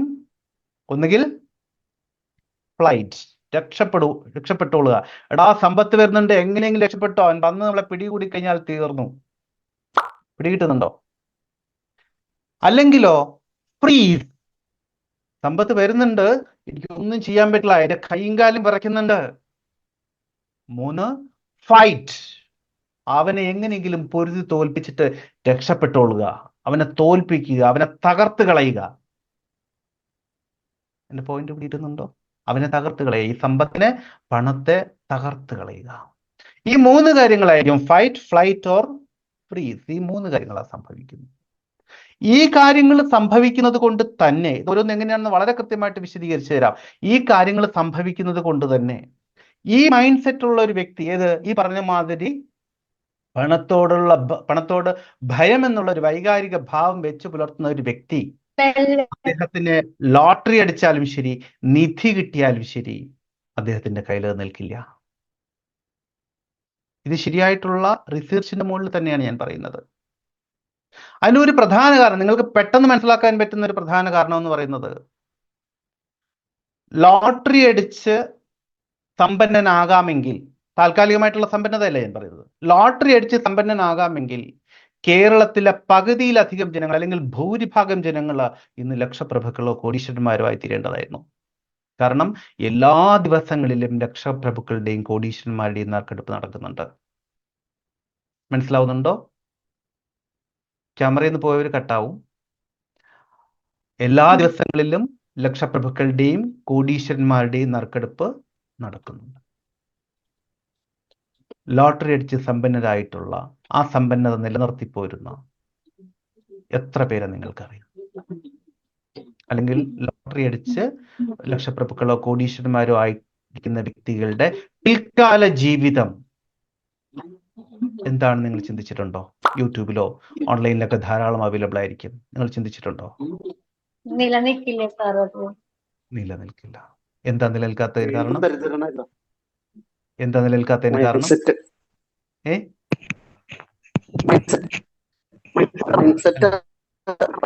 എന്ത് മൈൻഡ് സെറ്റാ? പണം കൈകാര്യം ചെയ്യാൻ അറിയില്ല. അവരുടെ ഏതാ? പണം കൈകാര്യം ചെയ്യാൻ അറിയില്ല. പണം മറ്റുള്ളവരോട് അപഹരിച്ച ഒരു മൈൻഡ് സെറ്റ് ആയിരിക്കും അവർക്ക് ഉണ്ടാവുക. അതായത് മറ്റുള്ളവരെ ഒരു ശാപമുള്ള പണമാണ് എന്നുള്ള മൈൻഡ് സെറ്റ് ഉള്ളതുകൊണ്ടാണ് അങ്ങനെ നിലനിൽക്കാത്തത്. എന്റെ ഒരു സംശയം ചോദിക്കട്ടെ? ഒരു നിമിഷം, ഞാൻ വരാം. മണി മാനേജ്മെന്റിങ് അറിയാൻ ഒരു നിമിഷം. ശാപമുള്ള പണം എന്ന് പറഞ്ഞു. അപ്പൊ വാസ്തവത്തിൽ ശാപത്തിലാണോ? ശാപമാണോ പ്രശ്നം? അതോ ശാപത്തോടുള്ള ഭയമാണോ? ശാപത്തോടുള്ള ഭയം. അതായത് ശാപം പണമാണല്ലോ, അതെനിക്ക് അടിസ്ഥാനം എന്ന് പറയുന്നത് ഭയം തന്നെയാണ്. നമുക്ക് ഇടയ്ക്ക് ആരോ മറ്റൊരു കാര്യം ചോദിക്കുന്നത്, പിന്നെ നമ്മളെ കുറിച്ച് നെഗറ്റീവാ വിചാരിക്കും. നമ്മളെ കുറിച്ച് നെഗറ്റീവ് വിചാരിക്കുന്ന സുഹൃത്തിന്റെ വീട്ടിൽ നമുക്ക് കഴിയാൻ പറ്റുന്ന പോലെ പണത്തിനെ കുറിച്ച് നെഗറ്റീവ് ഉണ്ടായി കഴിഞ്ഞാൽ അയാളുടെ കയ്യിലും പണം നിൽക്കില്ലല്ലോ സാർ. നിൽക്കില്ല. അതിലേക്ക് ഞാൻ വരുന്നത്, അതിലേക്ക് നമുക്ക് വരേണ്ടത്. മറ്റാരോ എന്തോ ഒരു മണി മാനേജ്മെന്റിന്റെ കാര്യം ആരോ പറഞ്ഞിട്ടുണ്ടായിരുന്നില്ലേ? ഞാനാണ്. പറയും. എന്താണ് താങ്കൾ ഉദ്ദേശിച്ചത്? സാർ, അത് ശരിക്കും കയ്യിൽ പണം നിൽക്കാത്തത്, ഇപ്പൊ ഒരു ലോട്ടറി അടിച്ചിട്ട് കയ്യിൽ പണം നിൽക്കാത്തതിന്റെ കാരണം ഒരു മണി മാനേജ്മെന്റ് കറക്റ്റായിട്ട് അറിയാത്തത് കൊണ്ടായിരിക്കില്ലേ? അതിന്റെ കാരണം എന്താണ്? മണി മാനേജ്മെന്റ് അറിയാത്തതിന്റെ, നോക്കൂ, സമ്പന്നരായിരിക്കുന്ന എല്ലാ വ്യക്തികളും ഇപ്പൊ നമ്മുടെ നാട്ടിൽ ധാരാളം വ്യക്തികളുണ്ട്. അവരെല്ലാം ഈ മണി മാനേജ്മെന്റ് ആധികാരികമായിട്ട് പഠിച്ചതാണോ? അല്ല. അല്ലേ? പിന്നെ അവർക്ക് അതിനുള്ള കാഴ്ചപ്പാട് തന്നെയാണ്. അതിലേക്ക് നമുക്ക് വരാം കേട്ടോ. ആ കാര്യത്തിലേക്ക് തീർച്ചയായിട്ടും വരേണ്ടതുണ്ട്. ഹലോ പറയും. സാർ, പണ്ട് നമ്മളെ അമ്മമ്മ പറയുന്നേ, നമ്മളെ കയ്യിലുള്ള പേഴ്സ് ഉണ്ടല്ലോ, ആ പേഴ്സ് വൃത്തിയില്ലെങ്കിൽ പേഴ്സിൽ പണം നിൽക്കൂലെന്ന് പറഞ്ഞേക്കാം. പണം എന്ന് പറയുന്നത് സരസ്വതിയാണ്, അത് നിൽക്കൂല. അങ്ങനെ പേഴ്സൊക്കെ നമ്മള് വൃത്തിഹീനമായിട്ട് കൊണ്ടുവരുന്നാല് അതിലിങ്ങനെ പൈസ നിൽക്കൂല അങ്ങനെ പണ്ട് പറയലുണ്ട് അമ്മമ്മയൊക്കെ. അതിലെന്തെങ്കിലും അതായത് ഈ പേഴ്സ് കാണുമ്പോൾ നമ്മുടെ മനസ്സിൽ സന്തോഷം ഉണ്ടാകണം. പേഴ്സ് എടുക്കുമ്പോൾ തന്നെ സന്തോഷം ഉണ്ടാകണം. നിങ്ങൾ പേഴ്സ് എടുക്കുന്ന സമയത്ത് പേഴ്സ് ഈ പറഞ്ഞ പോലെ മുഷിഞ്ഞ് നാറി കീറിയൊക്കെ ഇരുന്ന് കഴിഞ്ഞാൽ വാസ്തവത്തിൽ പേഴ്സ് എടുക്കുമ്പോൾ എന്താ ഫീൽ ചെയ്യുന്നത്? നിങ്ങൾക്ക് സന്തോഷം തന്നെയാണോ ഫീൽ ചെയ്യുന്നത്? സന്തോഷമല്ല ഫീൽ ചെയ്യുന്നത്. സന്തോഷമല്ല ഫീൽ ചെയ്യുന്നത്. ചില വ്യക്തികൾ വിചാരിക്കും പേഴ്സ് ഒരു പ്രത്യേക പേഴ്സ് ഉണ്ടെങ്കിൽ, ഈ പറഞ്ഞ മാതിരി മുഷിഞ്ഞ് നാറിയ കീറി പറഞ്ഞു പോയൊരു പേഴ്സ് ഉണ്ടെങ്കിൽ അത് ഒരു കാലത്തും മാറ്റില്ല. അവർ വിചാരിക്കുന്ന അതാണ് ഭാഗ്യം, ഐശ്വര്യമുള്ള പേഴ്സ് എന്നാണ് വിചാരിക്കുന്നത്. ഞാനും ഒരു കാലത്ത് ഇങ്ങനെ വിചാരിച്ചിരുന്നു. എൻ്റെ അടുത്ത് ഉണ്ടായിരുന്നു ഒരു പേഴ്സ്. മീൻസ് അത് ഇങ്ങനെ മടക്കി വെക്കുന്ന നടുഭാഗമൊന്നും ഇല്ല, ഒക്കെ കീറിപ്പോയി, വിജാഗിരി രണ്ടായിട്ട് വേർപെടുത്തിയതുപോലെ. എന്നാലും ഞാനിത് കാലാകാലം കളഞ്ഞിട്ടുണ്ടായിരുന്നില്ല. എൻ്റെ വൈഫ് ഇപ്പോഴും പറയാറുണ്ട്. കാരണം ഞാൻ അവളെ പെണ്ണ് കാണാൻ പോകുന്ന സമയത്ത് ഈ പേഴ്സാണ് ഉണ്ടായിരുന്നത്. അപ്പൊ എന്തോ കാര്യത്തിന് ഈ പേഴ്സ് എടുത്തപ്പോ എന്നോട് പറഞ്ഞില്ല, ഇത് എന്ത് പേഴ്സായി മനുഷ്യൻ കൊണ്ട് നടക്കുന്നത്. എന്റെ ധാരണ അറിയാമോ, ഈ പേഴ്സ് ഭാഗ്യമുള്ള പേഴ്സാണ്, ഇത് ഭയങ്കര ഐശ്വര്യമുള്ള സാധനം എന്നാ. പക്ഷെ ഇതിൻ്റെ അടുത്ത് ഈ സാധനമേ ഉള്ളൂ, എൻ്റെ അകത്തൊന്നും ഉണ്ടാവില്ല. എൻ്റെ പോയിന്റ് കിട്ടിയോ? ഈ സംഗതി ഞാൻ തിരിച്ചറിഞ്ഞ സമയത്ത് ആ പേഴ്സ് ഞാൻ മാറ്റി, നല്ല ഭംഗിയുള്ള പേഴ്സാക്കി, നന്നാക്കി. അവിടെയൊക്കെ സംഭവിക്കുന്നത് നമ്മുടെ മൈൻഡ്സ്. നമ്മൾ ചില ആഘോഷാവസരങ്ങളിൽ പ്രത്യേകിച്ച് വിഷുവിന് കണി വെക്കാറുണ്ട്. എന്താ? മനസ്സിൽ സമൃദ്ധി കൊണ്ടുവരികയാണത് ചെയ്യുന്നത്. മനസ്സിൽ സമൃദ്ധി കൊണ്ടുവരികയാണ് ചെയ്യുന്നത്. അതിലൂടെയെല്ലാം വാസ്തവത്തിൽ സംഭവിക്കുന്നത് തന്നെയാണ്, മനസ്സ് സമൃദ്ധമാക്കുകയാണ്. മനസ്സ് സമൃദ്ധമാക്കുകയാണ്. നോക്കൂ, ഈ കണിയൊരുക്കി വെക്കുന്ന സന്ദർഭവശാൽ പറയാണ്, ഈ കണിയൊരുക്കി വെക്കുന്ന പാത്രത്തില് വളരെ മനോഹരമായിട്ടുള്ള കുറേ സംഗതികൾ ഉണ്ടാകും. പൂക്കളും പഴങ്ങളും മറ്റു സംഗതികളും ഒക്കെ ഉണ്ടാകും. അതിൻ്റെ ഇടയിൽ ഭംഗിയുള്ള നോട്ടുകളും ഉണ്ടാകും. ഇത് കാണുമ്പോൾ നമുക്ക് സന്തോഷം തോന്നും. നമ്മൾ അറിയാതെ തന്നെ സന്തോഷം തോന്നും, ഇല്ലേ? നേരത്തെ പറഞ്ഞ ഭയം എന്നുള്ള വൈകാരിക ഭാവം നമ്മളിൽ നിന്ന് പോയി. എന്നിട്ടോ സന്തോഷം എന്ന് പറയുന്ന വൈകാരിക ഭാവം അവിടെ വന്നു. ഇത് കൊണ്ടുവരാൻ വേണ്ടിയിട്ടാണ് ഇതെല്ലാം ചെയ്യുന്നത്. ഞാൻ ചില ലോ ഓഫ് അട്രാക്ഷൻ ക്ലാസ്സുകൾ പറയാറുണ്ട്. നേരത്തെ പേഴ്സിന്റെ കാര്യം പറഞ്ഞതുപോലെ നമുക്ക് ചില സാഹചര്യങ്ങളിൽ മുഷിഞ്ഞ നോട്ടുകൾ കിട്ടും. മുഷിഞ്ഞ നോട്ടുകൾ കഴിയുന്നിടത്തോളം നിങ്ങൾ പെട്ടെന്ന് ചിലവാക്കൂ. അതല്ലെങ്കിൽ മറ്റൊരിടമുണ്ടെങ്കിൽ, ഇപ്പൊ ഉദാഹരണത്തിന് ഞാൻ ചെയ്യാറുണ്ട്, പേഴ്സണലി ഞാൻ ചെയ്യുന്ന കാര്യം ഞാൻ പറഞ്ഞത്. മുഷിഞ്ഞ നോട്ടൊക്കെ കിട്ടിയാൽ ഞാൻ നേരിട്ട് പേഴ്സിൽ വെക്കില്ല, ബാഗിന്റെ ഒരു അറയിൽ വെക്കും. അടുത്ത പ്രാവശ്യം കൊടുക്കുന്ന സ്ഥലത്ത് ഏറ്റവും ആദ്യത്തെ ട്രാൻസാക്ഷനിൽ ഇത് ഞാൻ സ്പെൻഡ് ചെയ്യും. അതാരും കുറ്റം പറഞ്ഞിട്ട് കാര്യമില്ല. പക്ഷേ നമ്മൾ ശ്രദ്ധിക്കണം.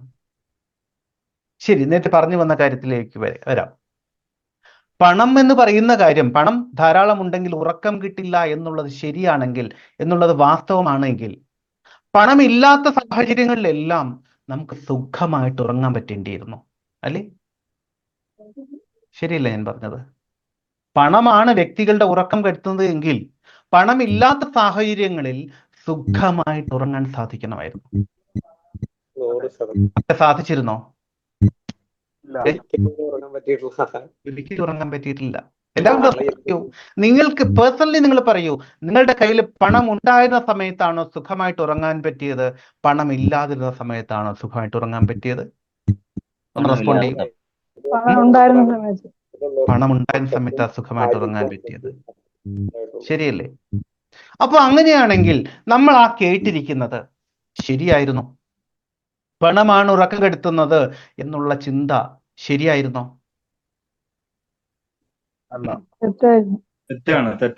തെറ്റായിരുന്നെങ്കിൽ ഒന്ന് ചാറ്റിലിട്, കമന്റിലിട്.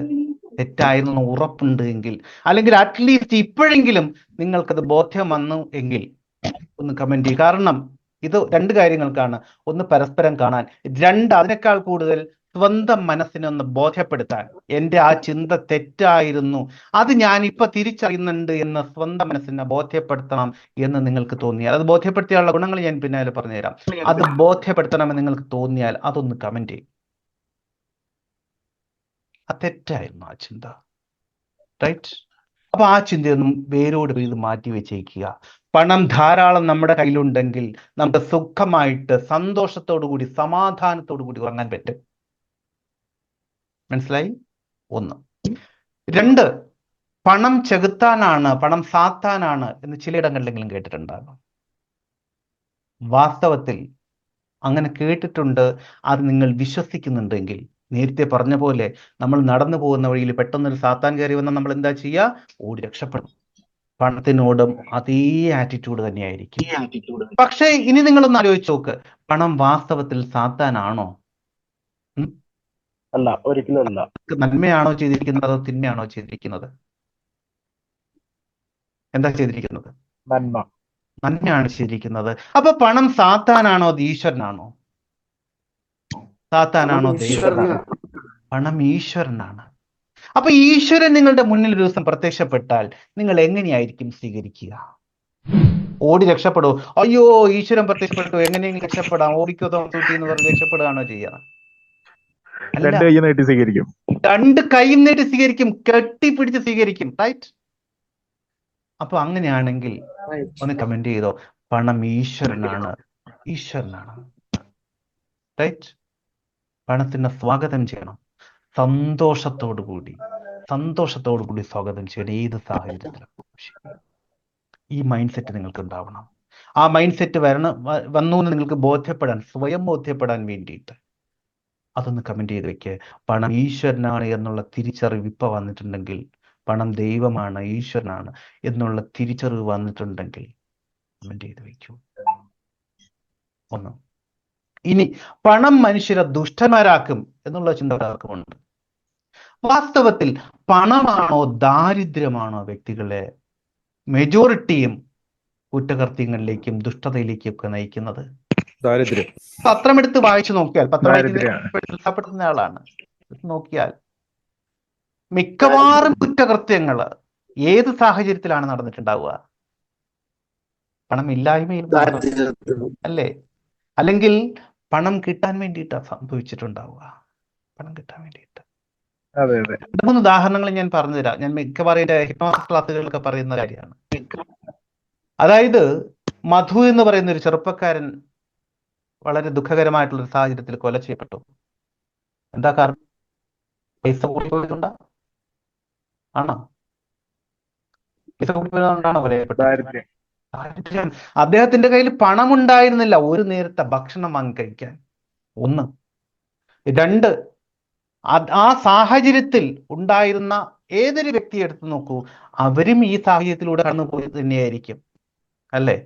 അദ്ദേഹത്തിന് ഒരു നേരത്തെ ഭക്ഷണം വാങ്ങിക്കൊടുക്കാൻ, അല്ലെങ്കിൽ അദ്ദേഹം സംഭവിച്ചു, അദ്ദേഹത്തെ എല്ലാവരും ചേർന്ന് ഉപദ്രവിച്ചപ്പോ പറയാൻ, നിൽക്ക്, അയാൾ എത്ര തരാനുള്ളത്, എത്ര പണമാണ് അദ്ദേഹം, എത്ര പണത്തിന്റെ സാധനമാണ് അദ്ദേഹം എടുത്തത്, ഞാൻ തരാം, അദ്ദേഹത്തെ വെറുതെ വിട്ടേക്ക്, ഇത് പറയാൻ കഴിവുള്ള ഒരാളും അവിടെ ഉണ്ടായിരുന്നില്ല.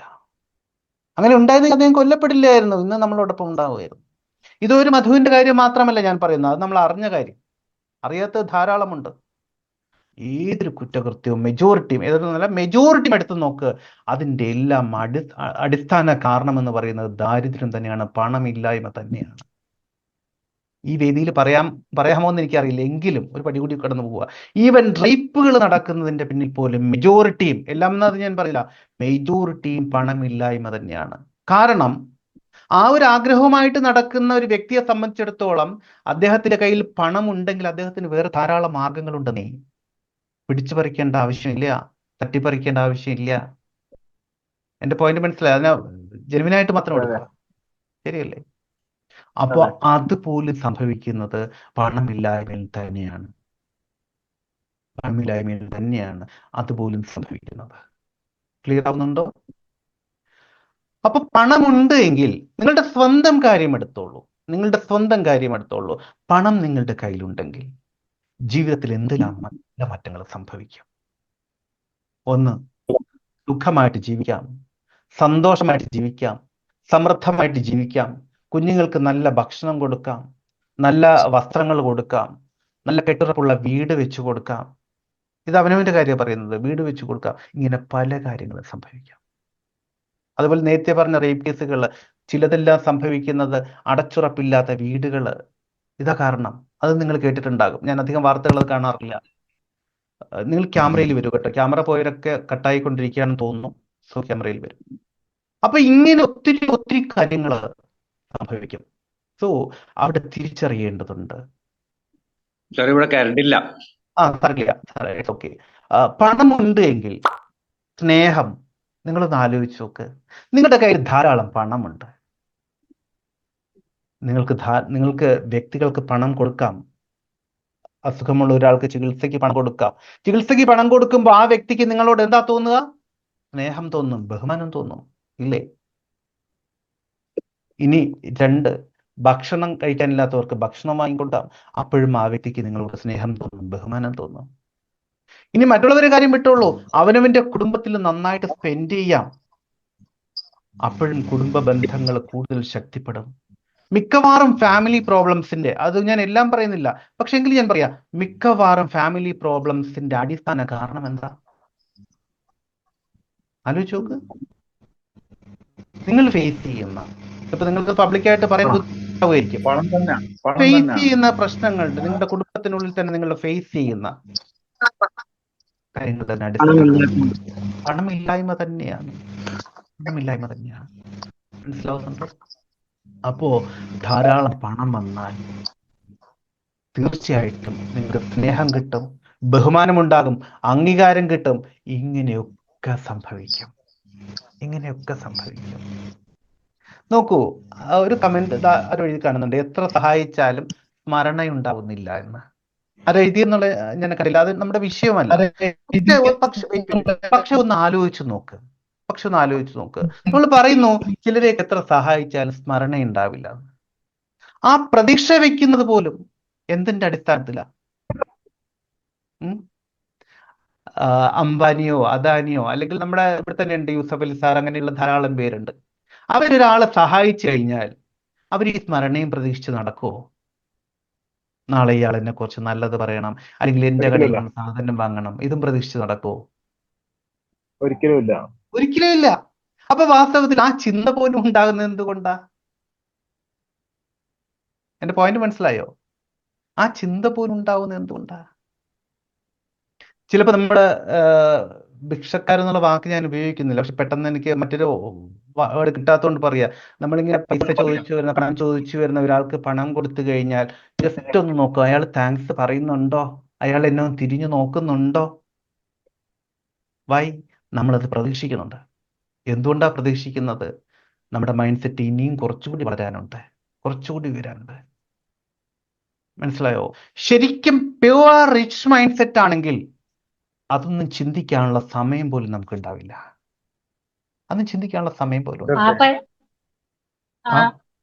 ആ പൈസ കിട്ടുമ്പോൾ ആൾക്ക് സന്തോഷമുണ്ടോ എന്ന് നമുക്ക് ശ്രദ്ധിക്കാം. പക്ഷെ അതിന്റെ പേരിൽ തിരികെ ഒന്ന് പ്രതീക്ഷിക്കേണ്ടതാണ് ഞാൻ പറഞ്ഞത്. അപ്പൊ അത് കിട്ടിയില്ലെങ്കിൽ സങ്കടം വരും. അയാൾ എന്നോട് താങ്ക്സ് പറഞ്ഞില്ല, അയാൾ എന്നെ തിരിഞ്ഞു നോക്കിയില്ല, അല്ലെങ്കിൽ അയാൾ പിന്നീട് കവലയിൽ വെച്ച് കണ്ടപ്പോൾ കാണാത്ത പോലെ പോയി. അപ്പൊ വീണ്ടും സങ്കടമായി. മനസ്സിലായോ? അപ്പൊ നമ്മുടെ മൈൻഡ് സെറ്റ് മാറി. അപ്പൊ നിരുപാധികം കൊടുക്കാൻ പറ്റണം, ഒന്നും പ്രതീക്ഷിക്കാതെ, ഉപാധികളില്ലാതെ കൊടുക്കാൻ പറ്റണം. അതിന് വീണ്ടും മൈൻഡ് സെറ്റിൽ മാറ്റങ്ങൾ സംഭവിക്കേണ്ടതുണ്ട്. അപ്പൊ ഈ പണത്തിനോടുള്ള മനോഭാവം, മനസ്സ്, ഇത് മാറ്റിക്കഴിഞ്ഞാൽ, നിങ്ങളുടെ പണത്തിനോടുള്ള ഭയം മാറ്റിക്കഴിഞ്ഞാൽ, പണത്തിനോടുള്ള ആശങ്ക മാറ്റിക്കഴിഞ്ഞാൽ, പണത്തിനോടുള്ള വെറുപ്പ് മാറ്റിക്കഴിഞ്ഞാൽ, പണത്തിനോടുള്ള പ്രതികൂല മനോഭാവങ്ങളും ചിന്തകളും മാറ്റിക്കഴിഞ്ഞാൽ, അസാധാരണമായ വിധത്തിൽ, എവിടെ നിന്ന് എന്ന് പോലും അറിയാത്ത വിധത്തിൽ നിങ്ങളിലേക്ക് പണം വരും.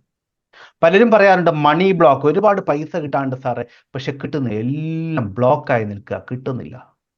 എന്താ കാരണം? ഈ പേടി. ഈ പൈസ തരാനുള്ള ആള് നിങ്ങളോട് പറയും ചിലപ്പോ 10-ാം തീയതി രാവിലെ എന്നെ ഒന്ന് വിളിക്കൂ കേട്ടോ എന്ന് പറയും. പക്ഷെ 10-ാം തീയതി രാവിലെ എണീക്കുമ്പോ തന്നെ നിങ്ങൾ കൊടുത്ത പൈസയാ, പക്ഷേ നിങ്ങളുടെ സബ് കോൺഷ്യസ് അല്ല, നിങ്ങൾ പോലും അറിയാതെ നിങ്ങളുടെ സബ് കോൺഷ്യസ് ഇല്ലാത്ത കാരണങ്ങൾ ഉണ്ടാക്കി അതിനവിടെ ബ്ലോക്ക് ഇടും. റിയലി ഇല്ലാത്ത കാരണങ്ങൾ ഉണ്ടാക്കി അതിനവിടെ ബ്ലോക്ക് ഇടും. അല്ലെങ്കിൽ ഒരു ബിസിനസ് നല്ല അവസരങ്ങളൊന്നും വരുന്നില്ല സാറേ. കാരണം അവസരം വന്നാൽ എന്താ, എൻ്റെ അടുത്ത് ധാരാളം പൈസ വരും, പൈസ വന്നാൽ എന്താ, അതിനുള്ള ഭയമാണ്. അപ്പൊ അതുകൊണ്ട് പൈസ വരാതിരിക്കാൻ വേണ്ടിയിട്ട് അവിടെ അതിനൊരു തടസ്സം ഉണ്ടാക്കി വയ്ക്കുക. ആരാ ഉണ്ടാക്കി വെക്കുന്നത്? നിങ്ങളോടൊപ്പം നിൽക്കുന്ന നിങ്ങളുടെ തന്നെ സബ് കോൺഷ്യസ്. നേരത്തെ പറഞ്ഞ ഒരു സമയത്ത് ബന്ധുവായി നിന്ന അതേ മനസ്സ് ഈ സാഹചര്യം വരുമ്പോൾ ഭയം കാരണം നിങ്ങളിൽ തടസ്സങ്ങൾ സൃഷ്ടിക്കും. മനസ്സിലാവുന്നുണ്ടോ ഞാൻ ഈ പറയുന്നത്? ക്ലിയർ ആവുന്നുണ്ടോ? ആശയം മനസ്സിലാവുന്നുണ്ടോ? ഒന്ന് റെസ്പോണ്ട് ചെയ്യൂ. മനസ്സിലാവുന്നുണ്ട്. അപ്പൊ ശരിക്കും പറഞ്ഞാൽ പണത്തിനോടുള്ള ഭയത്തെ പൂർണ്ണമായിട്ടും ഇല്ലാതാക്കി കളയുക. നേരത്തെ പറഞ്ഞതുപോലെ പണം സ്നേഹമാണ്, സന്തോഷമാണ്, സമാധാനമാണ്. ആത്യന്തികമായിട്ട് പണം ഈശ്വരനാണ്, പണം ദൈവമാണ്. അതിന് നിരുപാധികം സ്വീകരിക്കാനുള്ള എത്രയൊക്കെ വന്നാലും, ചില ആളുകൾ പറയും ജീവിക്കാനുള്ള പണം പോരെ, എന്തിനാ അധികം പണം? അധികം പണം നിങ്ങളുടെ കയ്യിലുണ്ടെങ്കിൽ അത് നിങ്ങളെ പിടിച്ച് കടിക്കോ? കടിക്കോ? ഒന്ന്. രണ്ട്, അധികം പണം നിങ്ങളുടെ കയ്യിൽ ഉണ്ടെങ്കിൽ നിങ്ങൾക്ക് അതുകൊണ്ട് ക്രിയേറ്റീവായിട്ട് എന്തെല്ലാം കാര്യങ്ങൾ ചെയ്യാം. നേരത്തെ പറഞ്ഞ പോലെ പണമില്ലാത്തവർക്ക് അവരെ സഹായിക്കാം, കുഞ്ഞുങ്ങൾക്ക് ഭക്ഷണം കൊടുക്കാം, വിദ്യാഭ്യാസം കൊടുക്കാം. ഇങ്ങനെ അത് വെച്ചിട്ട് ധാരാളം കാര്യങ്ങൾ നമ്മുടെ സൊസൈറ്റിയിൽ നമുക്ക് ചെയ്യാൻ സാധിക്കും. അതിലൂടെ നിങ്ങൾക്ക് സ്നേഹവും അംഗീകാരവും എല്ലാം കിട്ടും. ചിന്തകളൊന്ന് മാറ്റിപ്പിടിക്കണം. പണത്തെ ശരിക്കും പ്രണയിക്കണം. ഒരു കാമുകിയെ പോലെ, കാമുകനെ പോലെ നമ്മൾ പണത്തെ പ്രണയിക്കണം. അപ്പൊ ഈ പ്രണയം അങ്ങോട്ട് മൂത്ത് കഴിഞ്ഞാൽ എന്താ സംഭവിക്കുക? പണം നിങ്ങളുടെ പിന്നാലെ വരും, നമ്മുടെ പിന്നാലെ വരും. ഏതാ? പിടിച്ചടക്കണം തോന്നുന്നു. യെസ് യെസ്, പണത്തിനോടുള്ള ആഗ്രഹം. എക്സാക്ട്ലി. പണം നമ്മുടെ പിന്നാലെ വരും. നമ്മൾ ചിന്തിക്കുമ്പോൾ പണം നമ്മുടെ കയ്യിലേക്ക് കിട്ടും. കാരണം നമ്മുടെ ചിന്തകൾക്ക് അത്രമാത്രം സ്വാധീനം ചെലുത്താൻ സാധിക്കും ഈ പ്രപഞ്ചത്തിലെ. അസാധാരണമായ വിധത്തിലുള്ള അത്ഭുതങ്ങൾ സംഭവിപ്പിക്കാം ചിന്തകളിൽ മാറ്റം വരുത്തുക എന്നുള്ള ഒരൊറ്റ കാര്യത്തിലൂടെ. അതിനാദ്യം നമ്മൾ ചെയ്യേണ്ടത് പണത്തിനോടുള്ള ഭയം ഒന്ന് മാറ്റിവെക്കുക. മറിച്ച് പണത്തിൻ്റെ നന്മകൾ എന്തെല്ലാമാണ് എന്നുള്ളത് എഴുതി തയ്യാറാക്കുക. നിങ്ങൾക്കൊരു ബുക്ക് ഉണ്ടെങ്കിൽ അത് എഴുതി തയ്യാറാക്കുക. പണം ധാരാളം ഉണ്ടെങ്കിൽ എൻ്റെ ജീവിതത്തിൽ എന്തെല്ലാം നല്ല മാറ്റങ്ങൾ വരും, അത് എഴുതി തയ്യാറാക്കുക. നിങ്ങളുടെ മനസ്സിൽ തോന്നുന്ന കുറച്ച് കാര്യങ്ങൾ ഒന്ന് കമൻറ്റ് ബോക്സിൽ ഇടാമോ? പണം ധാരാളം ഉണ്ടെങ്കിൽ നിങ്ങളുടെ ജീവിതത്തിൽ എന്തെല്ലാം നല്ല മാറ്റങ്ങളാണ് സംഭവിക്കുന്നത് എന്നുള്ള കുറച്ച് കാര്യങ്ങൾ, പെട്ടെന്ന് ഓർമ്മ വരുന്ന കുറച്ച് കാര്യങ്ങൾ ഒന്ന് ചാറ്റ് ബോക്സിൽ ഇടും. നോക്കട്ടെ, വ്യത്യസ്തങ്ങളായിട്ടുള്ള ഐഡിയകൾ നോക്കട്ടെ.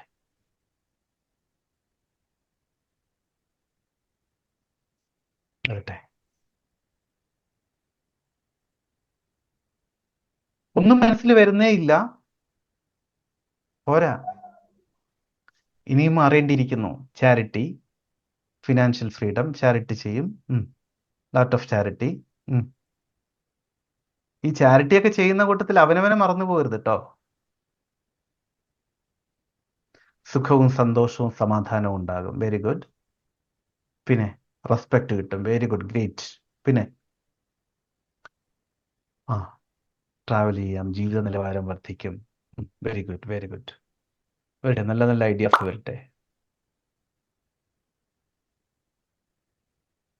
സമാധാനം, റെസ്പെക്ട്, കുടുംബം, പണം. Very good. Confidence, love, food കഴിക്കാം. Very good, very good. തെരുവിലുള്ള കുഞ്ഞുങ്ങളെ സഹായിക്കും. നന്ദി, വെരി ഗുഡ്. അപ്പൊ ഇങ്ങനെ അസാധാരണമായ വിധത്തിൽ നന്മകൾ ചെയ്യാൻ, സുഖമായിട്ട്, സന്തോഷമായിട്ട്, സമൃദ്ധമായിട്ട് ജീവിക്കാൻ നമുക്കതിലൂടെ സാധിക്കും. പണം എപ്പോഴും സമൃദ്ധിയും സ്നേഹവും സന്തോഷവും ഒക്കെയാണ് എന്നുള്ളത് മനസ്സിലാക്കുക. ഒരിക്കലും ഒരിക്കലും ദാരിദ്ര്യം ഒരു നന്മയും തരുന്നില്ല ഒരു വ്യക്തിക്കും. അതും തിരിച്ചറിയുക. അറിയാതെ ആണെങ്കിൽ പോലും ചിലരുടെയെങ്കിലും മനസ്സിൽ അങ്ങനെ ഒരു കാര്യമുണ്ട്. അപ്പോൾ അതിനെ പൂർണ്ണമായിട്ടും ഇല്ലാതാക്കുക. സ്വന്തം മനസ്സിനോട് പറയണം, പണം സമൃദ്ധിയും സന്തോഷവും സമാധാനവും സ്നേഹവും ഒക്കെയാണ് എന്ന് സ്വന്തം മനസ്സിനോട് പറയണം. അത് വെറുതെ പറഞ്ഞാൽ മാത്രം പോരാ. നിങ്ങൾക്ക് ഗ്രാറ്റിറ്റ്യൂഡ് ജേണൽ മാതിരിയുള്ള ബുക്കുകൾ ഉണ്ട് എങ്കിൽ അതിൽ എന്തിനാ ചെറിയ വീടാക്കുന്നത്? ഒരു ചെറിയ വീട് എന്നാരോ എഴുതി വെച്ചു. എന്തിനാണ് ചെറിയ വീടാക്കുന്നത്? വലിയ വീടായ കടിക്കോ?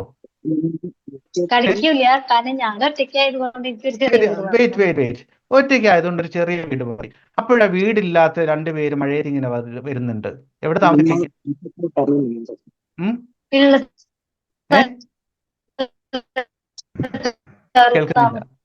കേൾക്കുന്നില്ല. ഉള്ള സ്ഥലത്ത് അവർ താമസിപ്പിക്കും. എന്റെ കൈവശമുള്ള വീട്ടില് അവര് താമസിപ്പിക്കും. മനസ്സിലായില്ല.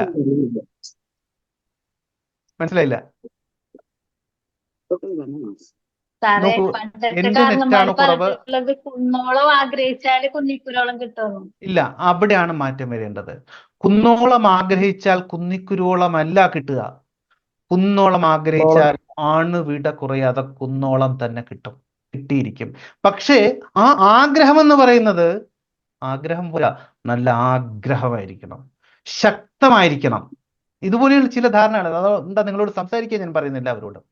കുന്നോളം ആഗ്രഹിച്ചാൽ കുത്തിക്കുരുവോളമല്ല കിട്ടുക, കുന്നോളം ആഗ്രഹിച്ചാൽ കുന്നോളം തന്നെ കിട്ടും, ഒരു അണുവിട കുറയാതെ. ഇതൊക്കെ ഞാൻ തിയറി പഠിച്ചിട്ട് പറയുന്നതല്ല കേട്ടോ, ഞാൻ എൻ്റെ ജീവിതത്തിലെ പ്രാക്ടീസ് ചെയ്തിട്ട് ജീവിതത്തിൽ ഞാൻ സംഭവിപ്പിച്ചിട്ട് തന്നെയാണ് പറയുന്നത്. അത് ക്ലാസ്സുകളിൽ ഞാൻ ഉദാഹരണം പറയാറുണ്ട്. ക്ലിയർ ആവുന്നുണ്ടോ? പക്ഷെ ആഗ്രഹം അത്രമാത്രം തീവ്രമായിരിക്കണം. ഏതാ? അത് ഉൾക്കൊള്ളാനുള്ള പാത്രം കൂടി നമ്മൾ എടുത്ത് വേണം, എന്നാലേ കിട്ടും. ആ പാത്രം എന്ന് പറയുന്നത് മറ്റൊന്നുമല്ല, നമ്മുടെ മനസ്സ് തന്നെയാണ്.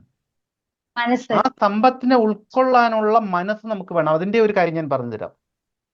കുറേ വർഷങ്ങൾക്ക് മുൻപ്, കുറേ വർഷം എന്ന് പറയാൻ എനിക്ക് തോന്നുന്നു ഒരു 10-15 വർഷങ്ങൾക്ക് മുൻപ്, ഒരു 10-12 വർഷങ്ങൾക്ക് മുൻപ്, ഞാനന്ന് ലോ ഓഫ് അട്രാക്ഷനെ കുറിച്ച് കാര്യമായിട്ടൊന്നും പഠിച്ചു തുടങ്ങിയിട്ടില്ല, ജസ്റ്റ് ആ ഒരു ഏരിയയിലേക്ക് വരുന്നേ ഉള്ളൂ.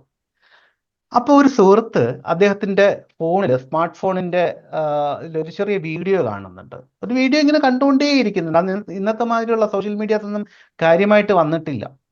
അപ്പോൾ ഒരു വീഡിയോ കണ്ടുകൊണ്ടേയിരിക്കുന്നുണ്ട്. അപ്പം ഞാൻ ചോദിച്ചു, എന്താ ഇത്ര കാര്യമായിട്ട് കാണുന്നത്? എന്നോട് സംസാരിക്കുന്നതിനിടയിൽ ഇങ്ങനെ നോക്കുന്നുണ്ട്. അപ്പം ഞാൻ ചോദിച്ചു, എന്താ ഇത്ര കാര്യമായിട്ട് കാണുന്നത്? അപ്പോൾ അദ്ദേഹം പറഞ്ഞു, ഞാൻ ഒരു ക്ലാസ്സിൽ പോയിട്ടുണ്ടായിരുന്നു, ഒരു മൈൻഡ് പവർ, ഇങ്ങനെ പറയുന്നത് മൈൻഡ് പവറിന്റെ ക്ലാസ്സിൽ പോയിട്ടുണ്ടായിരുന്നു. അപ്പോൾ അവിടെ നിന്ന് തന്നതാണ് ഈ വീഡിയോ. ഇത് ഇടയ്ക്കിടയ്ക്ക് കണ്ടാൽ ഇതൊക്കെ ജീവിതത്തിൽ സംഭവിക്കും എന്ന് പറഞ്ഞു. ഞാൻ പറഞ്ഞു, ആ വീഡിയോ ഒന്ന് കാണട്ടെ എന്ന് പറഞ്ഞു.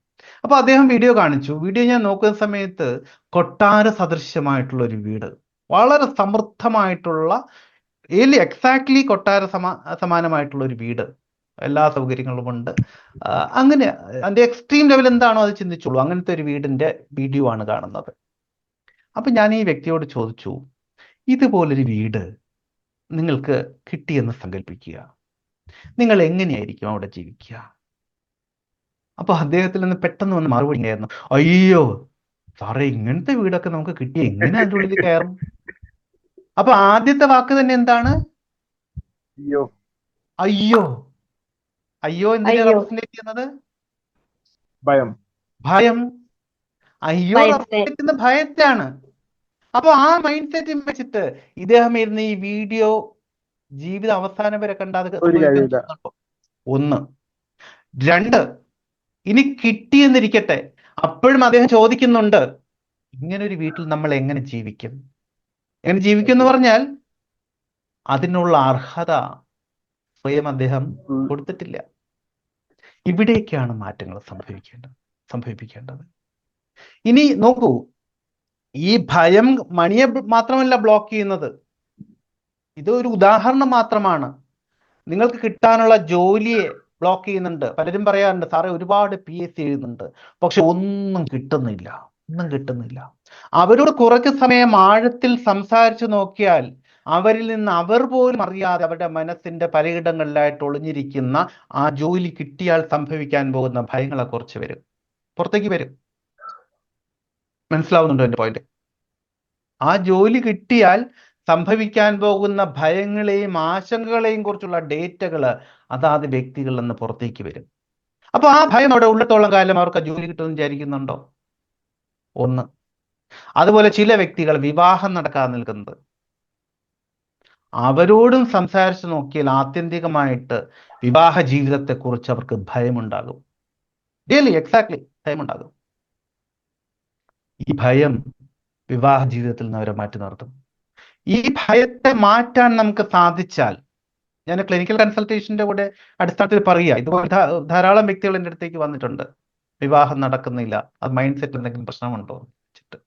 അപ്പൊ അവരോട് സ്വാഭാവികമായിട്ട് സംസാരിക്കുമ്പോൾ മറ്റു ബ്ലോക്കുകളൊന്നുമില്ല. പക്ഷെ പിന്നെ ഉള്ളിലേക്ക് പോകുമ്പോഴാണ്, ഒന്ന്, ചിലപ്പോൾ അവർ കേട്ടിരിക്കുന്ന പല കുടുംബ ബന്ധങ്ങളിൽ നിലനിൽക്കുന്ന അസ്വസ്ഥതകൾ അവർ പോലും അറിയാതെ അവരുടെ മനസ്സിനെ വേദനിപ്പിക്കുന്നുണ്ട്, ഭയത്തിലേക്ക് കൊണ്ടുപോകുന്നുണ്ട്. അപ്പൊ ഈ ഭയത്തെയും ആശങ്കയെയും മാറ്റാൻ സാധിക്കാത്തിടത്തോളം കാലം എന്തെല്ലാം ചെയ്താലും അവരുടെ വിവാഹം നടക്കില്ല. ഇതുപോലെ ഏത് കാര്യമെടുത്താലും, നിങ്ങൾക്കൊരു കാര്യത്തെ നിങ്ങളുടെ ഉപബോധ മനസ്സിലാണെങ്കിൽ പോലും, നിങ്ങൾ അറിയാതെ ആണെങ്കിൽ പോലും അതിനെ ഭയക്കുന്നുണ്ട് എങ്കിൽ ഒന്നുകിൽ നിങ്ങൾക്ക് സംഭവിക്കില്ല, 2 സംഭവിച്ചാൽ പോലും നിങ്ങൾക്ക് നിലനിർത്താൻ സാധിക്കാതെ വരും. ഇതൊക്കെ സംഭവിക്കുന്ന കാര്യമാണ്. അപ്പോ ആത്യന്തികമായിട്ട് നമ്മൾ ചെയ്യേണ്ടത് നമ്മുടെ മൈൻഡ് സെറ്റിൽ മാറ്റം സംഭവിപ്പിക്കണം. എന്താണോ നിങ്ങൾക്ക് വേണ്ടത്, എന്താണോ നേടേണ്ടത്, അതിനോടുള്ള ഭയം നിങ്ങളുടെ ഉപബോധ മനസ്സിന്റെ ഏതെങ്കിലും ഒരു തലത്തിൽ ഒരല്പമെങ്കിലും ഉണ്ടെങ്കിൽ അതിനെ പൂർണ്ണമായിട്ടും ഇല്ലായ്മ ചെയ്യാൻ സാധിക്കണം, പൂർണ്ണമായിട്ടും പിഴുകളയാൻ സാധിക്കണം. അതിന് ആദ്യം ചെയ്യാൻ പറ്റുന്ന ഒരു കാര്യം, അല്ലെങ്കിൽ ചെയ്യേണ്ട ഒരു കാര്യം, ഒന്ന്, ഈ ഭയത്തിന് എന്തെങ്കിലും കാരണമുണ്ട് എങ്കിൽ, അറിഞ്ഞോ അറിയാതെയോ ഉള്ള കാരണങ്ങളുണ്ടെങ്കിൽ ആ കാരണങ്ങളെ കണ്ടെത്തി പരിഹരിക്കേണ്ടതുണ്ട്. ഞാൻ നേരത്തെ പറഞ്ഞില്ലേ, നമ്മൾ പണത്തിന്റെ കാര്യം എടുക്കുമ്പോൾ പണത്തിനെ കുറിച്ചുണ്ടായിരുന്ന കുറെ തെറ്റിദ്ധാരണകൾ ഉണ്ടായിരുന്നു. ആ തെറ്റിദ്ധാരണകളെ നമ്മൾ മാറ്റിയപ്പോഴാണ് പണത്തിനോടുള്ള ഭയം മാറിയത്. അപ്പോൾ ഇതുപോലെയുള്ള ഓരോ കാര്യങ്ങളും, ഇപ്പൊ ജോലിയാണെങ്കിലും വൈവാഹിക ജീവിതമാണെങ്കിലും ശരി, എന്താണെങ്കിലും ശരി, നിങ്ങളുടെ ഒരു ബിസിനസ് ആണെങ്കിലും ശരി, ചില ആൾക്കാർക്ക് ബിസിനസ് തുടങ്ങണമെന്നൊക്കെ ഉണ്ട്, പക്ഷെ എന്ത് ചെയ്താലും തുടങ്ങില്ല, എല്ലായിടത്തും തടസ്സങ്ങളാ. ചിലർ പറയാറില്ലേ, എല്ലാ ബിസിനസ്സും ഇങ്ങനെ തുടങ്ങാൻ വേണ്ടിയിട്ട് ഇങ്ങനെ പോകും, പക്ഷെ ലാസ്റ്റ് മിനിറ്റ് അത് പോകും. അല്ലെങ്കിൽ തുടങ്ങും, ചെറിയൊരു കാലഘട്ടത്തിനപ്പുറം അത് തകർന്നു പോകും. കാരണം ഭയമുണ്ട് ഇവിടെ, അതിന്റെ മാനിഫെസ്റ്റേഷൻ സംഭവിക്കും. ഒരു ഭയമുണ്ടെങ്കിൽ അതിന്റെ മാനിഫെസ്റ്റേഷൻ സംഭവിക്കും. കാരണം മനസ്സിലൂടെ കടന്നു പോകുന്ന ചിന്തകളിൽ ഭൂരിഭാഗവും ആ ഭയത്തെ ആയിരിക്കും പ്രതിനിധാനം ചെയ്യുന്നത്. അപ്പൊ അതിന്റെ മാനിഫെസ്റ്റേഷൻ സംഭവിക്കും. സോ ഈ ഭയത്തെ മാറ്റാൻ എന്തെല്ലാം ചെയ്യാൻ സാധിക്കുമോ, ഒന്ന് പ്രധാനമായിട്ടും വേണ്ടത് ആ ബോധ്യപ്പെടൽ തന്നെയാണ്. അതാത് കാര്യവുമായിട്ട് ബന്ധപ്പെട്ട ബോധ്യപ്പെടൽ തന്നെയാണ് വേണ്ടത്. ചെയ്യണം, എഴുതണം. മനസ്സിൽ ചിന്തിച്ചാൽ മാത്രം പോരാ, എഴുതണം, കാര്യകാരണരഹിതം എഴുതണം. എന്തുകൊണ്ട് ഞാൻ പണക്കാരനാകണം, എന്തുകൊണ്ട് ഞാൻ സമ്പന്നനാകണം, അതിന്റെ നിഷേധിക്കാനാകാത്ത 10 കാരണങ്ങൾ എഴുതി വെക്കണം നിങ്ങളുടെ ബുക്കില്. 10 കാരണങ്ങൾ, നിഷേധിക്കാനാകാത്ത, ചോദ്യം ചെയ്യപ്പെടാനാകാത്ത 10 കാരണങ്ങൾ എഴുതി വെക്കണം. ചിലപ്പോൾ നിങ്ങളുടെ ഒരു സുഹൃത്ത് നിങ്ങളോട് ചോദിക്കും, എന്തിനാടാ വെറുതെ ഇങ്ങനെയൊക്കെ ജീവിച്ചു പോയാൽ പോരെ എന്ന് ചോദിക്കും. നോ, പോരാ. അയാളെ പറഞ്ഞ് ബോധ്യപ്പെടുത്താൻ പറ്റുന്ന 10 കാരണങ്ങൾ എഴുതി വെക്കണം. മനസ്സിലാവുന്നുണ്ടോ? ഒന്നും. അതുപോലെ ഭയങ്ങളോ ആശങ്കകളോ ഉണ്ടെങ്കിൽ അതിനെ മാറ്റി നിർത്താൻ വേണ്ട എല്ലാ കാര്യങ്ങളും, എല്ലാ നടപടികളും നിങ്ങളുടെ ഭാഗത്ത് നിന്ന് ചെയ്തിരിക്കണം. നിങ്ങൾക്ക് അറിയാമോ കാരണത്തിന്റെ ഒരു ഉദാഹരണം പറഞ്ഞു തരുമോ? ഏത്? പണത്തിന്റെയോ? എനിക്ക് സുഖമായി ഒരു കാരണമാണ്. എനിക്ക് സന്തോഷമായിട്ട് ജീവിക്കാം ഒരു കാരണമാണ്. അതുപോലെ എൻ്റെ കുടുംബത്തെ കൂടുതൽ സമൃദ്ധമായിട്ട് പരിപാലിക്കാൻ എനിക്ക് സാധിക്കും, അതൊരു കാരണമാണ്. ഇതുപോലെ പല കാരണങ്ങൾ സ്വന്തം നിലയിൽ കണ്ടെത്തിക്കോളൂ. നേരത്തെ നിങ്ങൾ പറഞ്ഞില്ലേ, ഓരോരുത്തർ ചാറ്റ് ചെയ്തില്ലേ, പണം ധാരാളം ഉണ്ടെങ്കിൽ എൻ്റെ ജീവിതത്തിൽ എന്തെല്ലാം മാറ്റങ്ങൾ സംഭവിക്കാന്ന് പറഞ്ഞില്ലേ, ഇതെല്ലാം കാരണങ്ങൾ തന്നെയാണ്. മനസ്സിലാവുന്നുണ്ടോ? അപ്പൊ ചിലപ്പോ നിങ്ങളുടെ സുഹൃത്ത് ചോദിക്കും, പണം എന്തിനാ, സ്നേഹമുണ്ടെങ്കിൽ ജീവിക്കാൻ പറ്റില്ല, സ്നേഹമല്ലേ വേണ്ടത്? സ്നേഹം വേണം തീർച്ചയായിട്ടും, പക്ഷെ പലപ്പോഴും ഈ സ്നേഹത്തിന്റെയും അടിസ്ഥാനം പണം തന്നെയാണ്. പണം തന്നെയാണ്, ശരിയല്ലേ? ഭാര്യയും ഭർത്താവും നല്ല സ്നേഹത്തിലാണ്, പക്ഷെ മാസാവസാനം വീട്ടിലെ സാധനങ്ങളൊക്കെ തീർന്നു, ഇത് വാങ്ങാൻ വേണ്ടിയിട്ട് ഭർത്താവിൻ്റെ അടുത്ത് ലിസ്റ്റ് കൊടുത്തേക്കാണ്. ഭർത്താവ് കടയിൽ പോയിട്ട് ഈ ലിസ്റ്റ് കൊടുത്തിട്ട് പറയാണ്, അതെ ഞാനും ഭാര്യയും നല്ല സ്നേഹത്തിലാണ്, ഇത്രയും സാധനങ്ങൾ തന്നേക്കെന്ന് പറഞ്ഞാൽ അയാളുടെ അടുത്ത് തരുമോ? ഈ സാധനങ്ങൾ ഇല്ലാതെ വൈകുന്നേരം വീട്ടിൽ ചെന്ന് കയറിയാലേ അപ്പൊ കാണാം ഈ സ്നേഹം എത്രമാത്രം ഉണ്ട് എന്നുള്ളതിന്റെ തീവ്രത. അപ്പൊ ഒന്ന് ആലോചിച്ച് നോക്ക്, പണം വേണ്ടേ? ആലോചിക്കാം. ഇനി ഒരു കാര്യം കൂടി ഞാൻ പറഞ്ഞു തരാം കേട്ടോ, ഇത് നിങ്ങൾക്ക് സ്വന്തം വിശകലനം ചെയ്യാൻ വേണ്ടിയിട്ടാണ്. ഞാൻ ഒരുപാട് നേരമായിട്ട് പണം പണം പണം പണം എന്ന് പറയുന്നുണ്ട്. അപ്പൊ നിങ്ങളുടെ ആരുടെയെങ്കിലും സ്വന്തം മനസ്സിൽ ഒന്ന് എടുത്തു നോക്കുക, മറ്റുള്ളവരുടെ കാര്യം നിങ്ങൾക്ക് എടുക്കാൻ പറ്റില്ല, എവിടെയെങ്കിലും ഒരു ഇറിറ്റേഷൻ വരുന്നുണ്ടോ എന്ന് നോക്കുക. ഇത് എന്താ പറഞ്ഞത് തന്നെ വീണ്ടും വീണ്ടും വീണ്ടും വീണ്ടും. സപ്പോസ് അങ്ങനെ ഒരു ഇറിറ്റേഷൻ വരുന്നുണ്ട് എങ്കിൽ മൈൻഡ് സെറ്റില് മാറ്റം വരേണ്ടിയിരിക്കുന്നു. മൈൻഡ് സെറ്റിൽ മാറ്റം വരേണ്ടിയിരിക്കുന്നു. മറിച്ച് നിങ്ങൾക്ക് ഇനി ഒന്നുകൂടി പറയും, കേൾക്കട്ടെ, ഒന്നുകൂടി ഇങ്ങനെ ആഗ്രഹിക്കാൻ പറ്റണം. നോക്ക്, നിങ്ങൾക്ക് ഇഷ്ടപ്പെട്ട ഒരു കാര്യം ഒരാളിങ്ങനെ പറഞ്ഞുകൊണ്ടേയിരിക്കണം, തമാശകളായിക്കോട്ടെ എന്തുമായിക്കോട്ടെ പറഞ്ഞുകൊണ്ടേയിരിക്കുകയാണ്. നിങ്ങൾ വീണ്ടും വീണ്ടും ബാക്കി എന്നിട്ട് കേൾക്കാൻ ആഗ്രഹിക്കില്ലേ? അതുപോലെ പണത്തെ കേൾക്കാൻ നിങ്ങൾക്ക് പറ്റണം, അത്രമാത്രം കേൾക്കാൻ പറ്റണം. എത്ര കേട്ടാലും മടുപ്പ് വരരുത്, അത്രമാത്രം കേൾക്കാൻ സാധിക്കണം. ഞാൻ ചില ക്ലാസ്സുകളിലൊക്കെ, പ്രത്യേകിച്ച് ലൈവ് ക്ലാസ്സുകൾ, ഇതിനൊക്കെ നിങ്ങളെ കാണാൻ വേണ്ടി കൂടിയാണ് ഞാൻ ക്യാമറ ഓൺ ചെയ്ത് വെക്കാൻ പറഞ്ഞത് കേട്ടോ. പ്രത്യേകിച്ച് ലൈവ് ക്ലാസ്സുകളിലൊക്കെ ഈ കാര്യങ്ങൾ ഞാൻ മനഃപൂർവ്വം തന്നെ കുറച്ചും കയറ്റി പറയും. പ്രത്യേകിച്ച് ഹിപ്നോസിന്റെ ക്ലാസ്സിലൊക്കെ പറയുമ്പോൾ ഓരോരുത്തരുടെ മുഖം ഇങ്ങനെ നോക്കുമ്പോൾ ചിലരുടെയൊക്കെ മുഖം ഇങ്ങനെ ഡള്ളായി പോകുന്ന കാണാം. അവർക്ക് ബോറടിക്കും കുറച്ച് കഴിയുമ്പോൾ. ആ ബോറടി കാണുന്ന സമയത്ത് ഞാൻ ഈ കാര്യം പറഞ്ഞു കൊടുക്കും. അപ്പോൾ ചിലർക്കെല്ലാം ബൾബ് മിന്നു, ശരിയാണല്ലോ, ഞാൻ മാറേണ്ടതുണ്ടല്ലോ എന്ന് പറഞ്ഞിട്ട് മനസ്സിലാവുന്നുണ്ട്. അപ്പോൾ ഈ മാറ്റങ്ങൾ കൊണ്ടുവരണം. അതിന് പ്രധാനമായിട്ട് നേരത്തെ പറഞ്ഞ പോലെ എല്ലാ ഭയത്തിന്റെയും അടിസ്ഥാനം എന്താണെന്നറിയാം, പണത്തിനോട് മാത്രമല്ല, മിക്കവാറും എല്ലാ ഭയങ്ങളുടെയും അടിസ്ഥാനം എന്ന് പറയുന്ന അറിവില്ലായ്മയാണ്. സപ്പോസ് ഒരാൾക്ക് പാമ്പിനെ പേടിയാണ്, പാമ്പിന് അസാധാരണമായിട്ടുള്ള പേടി, പരിധിയിൽ കവിഞ്ഞ പേടി. എന്താ കാരണം?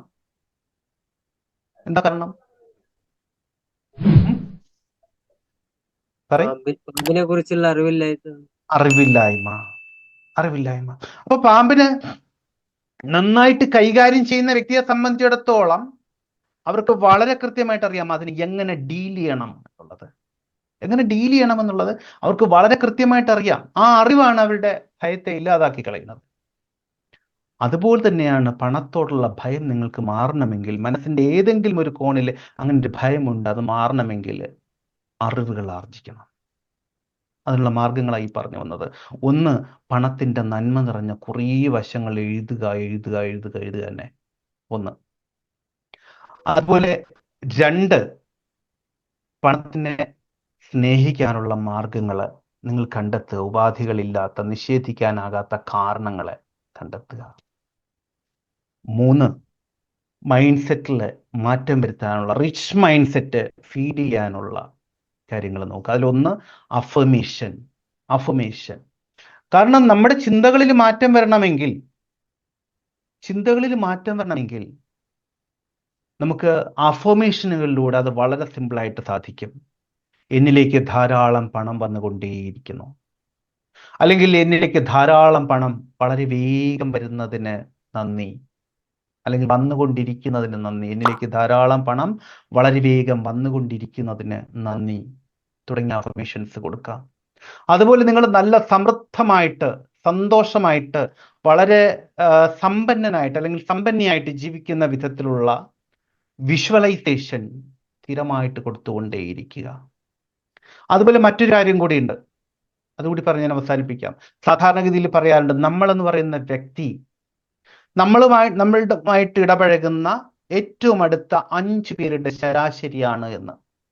മനസ്സിലാവുന്നുണ്ടോ? ഞാനെന്ന് പറയുന്ന വ്യക്തി എന്നോട് ഏറ്റവും അടുത്ത് ഇടപഴകുന്ന 5 പേരുടെ ശരാശരിയാണെന്ന് പറയാറുണ്ട്. അപ്പൊ അങ്ങനെയാണെങ്കിൽ നിങ്ങൾ സമ്പന്നനാകണമെങ്കിൽ നിങ്ങളുമായിട്ട് ഇടപഴകുന്ന ആദ്യത്തെ 5 പേരും എങ്ങനെയുള്ളവരായിരിക്കണം? സമ്പന്നരായിരിക്കണം. മനസ്സിലായോ? അല്ലാതെ ഈ ഉരല് ചെന്ന് മദ്ദളത്തോട് പറഞ്ഞ മാതിരി രാവിലെ തന്നെ പരാതി പരിഭവം മാത്രമായിട്ട്, ഇല്ലായ്മകൾ പറയാൻ മാത്രമായിട്ട് വരുന്ന കുറെ 5 പേരുടെ ഇടയിലാണ് നിങ്ങൾ നിൽക്കുന്നതെങ്കിൽ, അപ്പൊ 5 റിച്ച് ആയിട്ടുള്ള 5 വ്യക്തികളെ നിങ്ങൾ കണ്ടെത്തണം. ലക്ഷപ്രഭുക്കളെ പോരാ, കോടീശ്വരന്മാരായിട്ടുള്ള 5 പേരെ കണ്ടെത്തണം. അവരോടൊപ്പം കൂടുതൽ സമയം സ്പെൻഡ് ചെയ്യണം. പെട്ടു അല്ലേ? ഇതുവരെയൊക്കെ ഒരു പ്രതീക്ഷ ഉണ്ടായിരുന്നു, ഇപ്പൊ പെട്ടു. ഈ സാറ് നേരത്തെ പറഞ്ഞല്ലോ, ഭയത്തിന് വന്നാലും ഒന്ന് രക്ഷപ്പെടുക, ഒന്ന് പ്രതിരോധിക്കുക, 2 മരവിച്ച് നിൽക്കുന്ന ഒരു അവസ്ഥ. ഒരു ലോട്ടറി അടിച്ച് അല്ലെങ്കിൽ നിധി കിട്ടിയ ഒരാള് ഒന്ന് അതിൽ രക്ഷപ്പെടുക എന്ന് പറഞ്ഞാൽ അത് എന്തെങ്കിലും ആക്കിയിട്ട് ഒഴിവാക്കുക അല്ലേ? പിന്നെ അതിനെ പ്രതിരോധിക്കാൻ വേണ്ടാന്ന് തന്നെ അടിച്ചു ഓടിക്കുക. വേണ്ടാന്ന് ബോധപൂർവമല്ലേ ചെയ്യുന്നത്? അതെ. പിന്നെ 3-മത്തതുണ്ടല്ലോ, മരവിച്ച് നിൽക്കുന്ന ഒരു അവസ്ഥ, അതെങ്ങനെയാണ് സംഭവിക്കുന്നത്? പണത്തിനെ സംബന്ധിച്ചിടത്തോളം മരവിച്ച്, നിങ്ങളുടെ അടുത്ത് ഒരാളിങ്ങനെ പണം വലുതായിട്ട് നീട്ടുകയാണ്, നിങ്ങൾ വാങ്ങുന്നില്ല, അപ്പൊ എന്ത് പറ്റും? ഞാൻ അന്തം വിട്ട് നിൽക്കുക. അപ്പൊ എന്ത് പറ്റും? പണം എനിക്ക് വരില്ല, അയാളെ വേറെ ആളെ നോക്കിപ്പോവും. ഇതേ ഉള്ളൂ. Thank you. അത്രേ ഉള്ളൂ. അപ്പൊ നമ്മൾ പറഞ്ഞെന്താ, നിങ്ങൾക്ക് 5 കോടീശ്വരന്മാരെ കണ്ടെത്തുക, സദാസമയം കൂടെ നിർത്താൻ വേണ്ടിയിട്ട്, അല്ലെങ്കിൽ അവരുടെ കൂടെ ചേർന്ന് നിൽക്കാൻ വേണ്ടിയിട്ട്. ഉണ്ടോ ലിസ്റ്റില്? ഇല്ല, ഏ പോസിബിൾ അല്ല. പോസിബിൾ അല്ല. അപ്പൊ അവിടെ പോസിബിൾ പോയി അല്ല. അപ്പൊ എന്ത് ചെയ്യും? അംബാനിക്കൊന്ന് ഫോൺ ചെയ്ത് നോക്കിയാലോ? ഇങ്ങനെ ഒരു വെബിനാറിൽ അശോക് നാരായൺ അത്ര സാർ പറഞ്ഞിട്ടുണ്ട്. കോടീശ്വരന്മാരും നമ്മുടെ അടുത്ത് കമ്പനി കൂടാൻ വരില്ല. ബിസിനസ് ശരി, അവർ നിങ്ങളോട് കമ്പനി കൂടണമെന്ന് പറഞ്ഞില്ല, നിങ്ങൾക്ക് അവരോട് കമ്പനി കൂടാമല്ലോ. ഉം? അതിനുള്ള ടൈം അവർക്കില്ല. ഞാൻ രണ്ടുപേരായിട്ട് ആവശ്യമില്ല. അതിന് കമ്പനി അവർക്ക് ടൈം വേണമെന്നില്ല, നമുക്ക് ടൈം ഉണ്ടായാൽ മതി. എക്സാക്ട്ലി. നമുക്ക് സമയം ഉണ്ടായാൽ അവർക്ക് സമയം ഉണ്ടായിക്കൊള്ളണമെന്നില്ല, നമുക്ക് സമയം ഉണ്ടായാൽ മതി. ഇതേ കാര്യം ഒരു 15-20 സാറ് വർഷം മുൻപാണ് ഞാൻ പറയുന്നതെങ്കിൽ ഒരു പക്ഷേ ആ രണ്ടുപേരായിട്ട് കമ്പനി സോറി ഓക്കെ, ഞാനൊരു 15-20 വർഷം മുൻപാണ് ഈ കാര്യം പറയുന്നതെങ്കിൽ പെട്ടു, അത്ര ഈസി അല്ല. പക്ഷെ ഇന്ന് അതെ. ഒത്തിരി സാധ്യതകളുണ്ട്, ഒത്തിരി സാധ്യതകളുണ്ട്. കാരണം നോക്കൂ, നിങ്ങൾ മോഹൻലാലിന്റെ രാവണപ്രഭു എന്ന് പറയുന്ന ഒരു സിനിമ, പുതിയ സിനിമകളൊന്നും ഞാൻ കണ്ടിട്ടില്ല കേട്ടോ, അത് അവിടെ ആ കാലഘട്ടത്തിൽ നിൽക്കുന്നേ ഉള്ളൂ.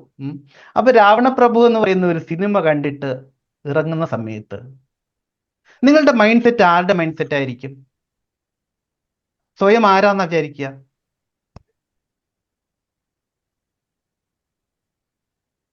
മനസ്സിലായില്ല എന്റെ ചോദ്യം? മനസ്സിലായില്ല സാർ.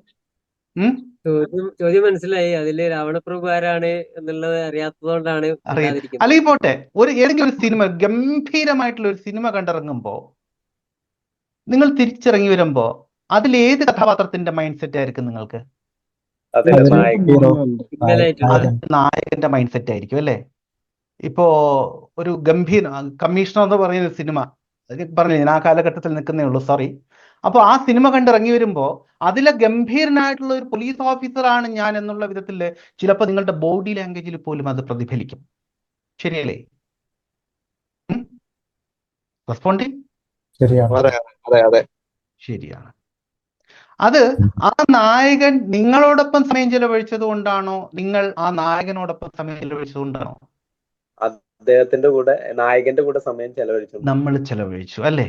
അതിലൂടെ നമ്മൾ പോലും അറിയാതെ അദ്ദേഹത്തിന്റെ ബോഡി ലാംഗ്വേജ് വരെ നമ്മൾ കോപ്പി അടിച്ചു. നിങ്ങൾ ഈ സിനിമ കണ്ട് പുറത്തേക്ക് ഇറങ്ങി വരുമ്പോൾ കമ്മീഷണറോ അതേമാതിരിയൊക്കെയുള്ള ഒരു ഗംഭീരനായിട്ടുള്ള പോലീസ് ഓഫീസറുടെ, അതല്ലെങ്കിൽ അതേപോലത്തെ ഗംഭീരമായിട്ട് റെസ്പോണ്ട് ചെയ്യുന്ന, പ്രതികരിക്കുന്ന ഒരു നായകന്റെ സിനിമ കണ്ട് ഇറങ്ങി വരുമ്പോൾ റോഡില് ഏകദേശം ഇതിന് സമാനമായിട്ടുള്ള ഒരു സംഭവം നടക്കുകയാണ്. എന്തായിരിക്കും നിങ്ങളുടെ പ്രതികരണം? ഒരു 50% അയാൾ ശ്രമിക്കുന്നുണ്ട്.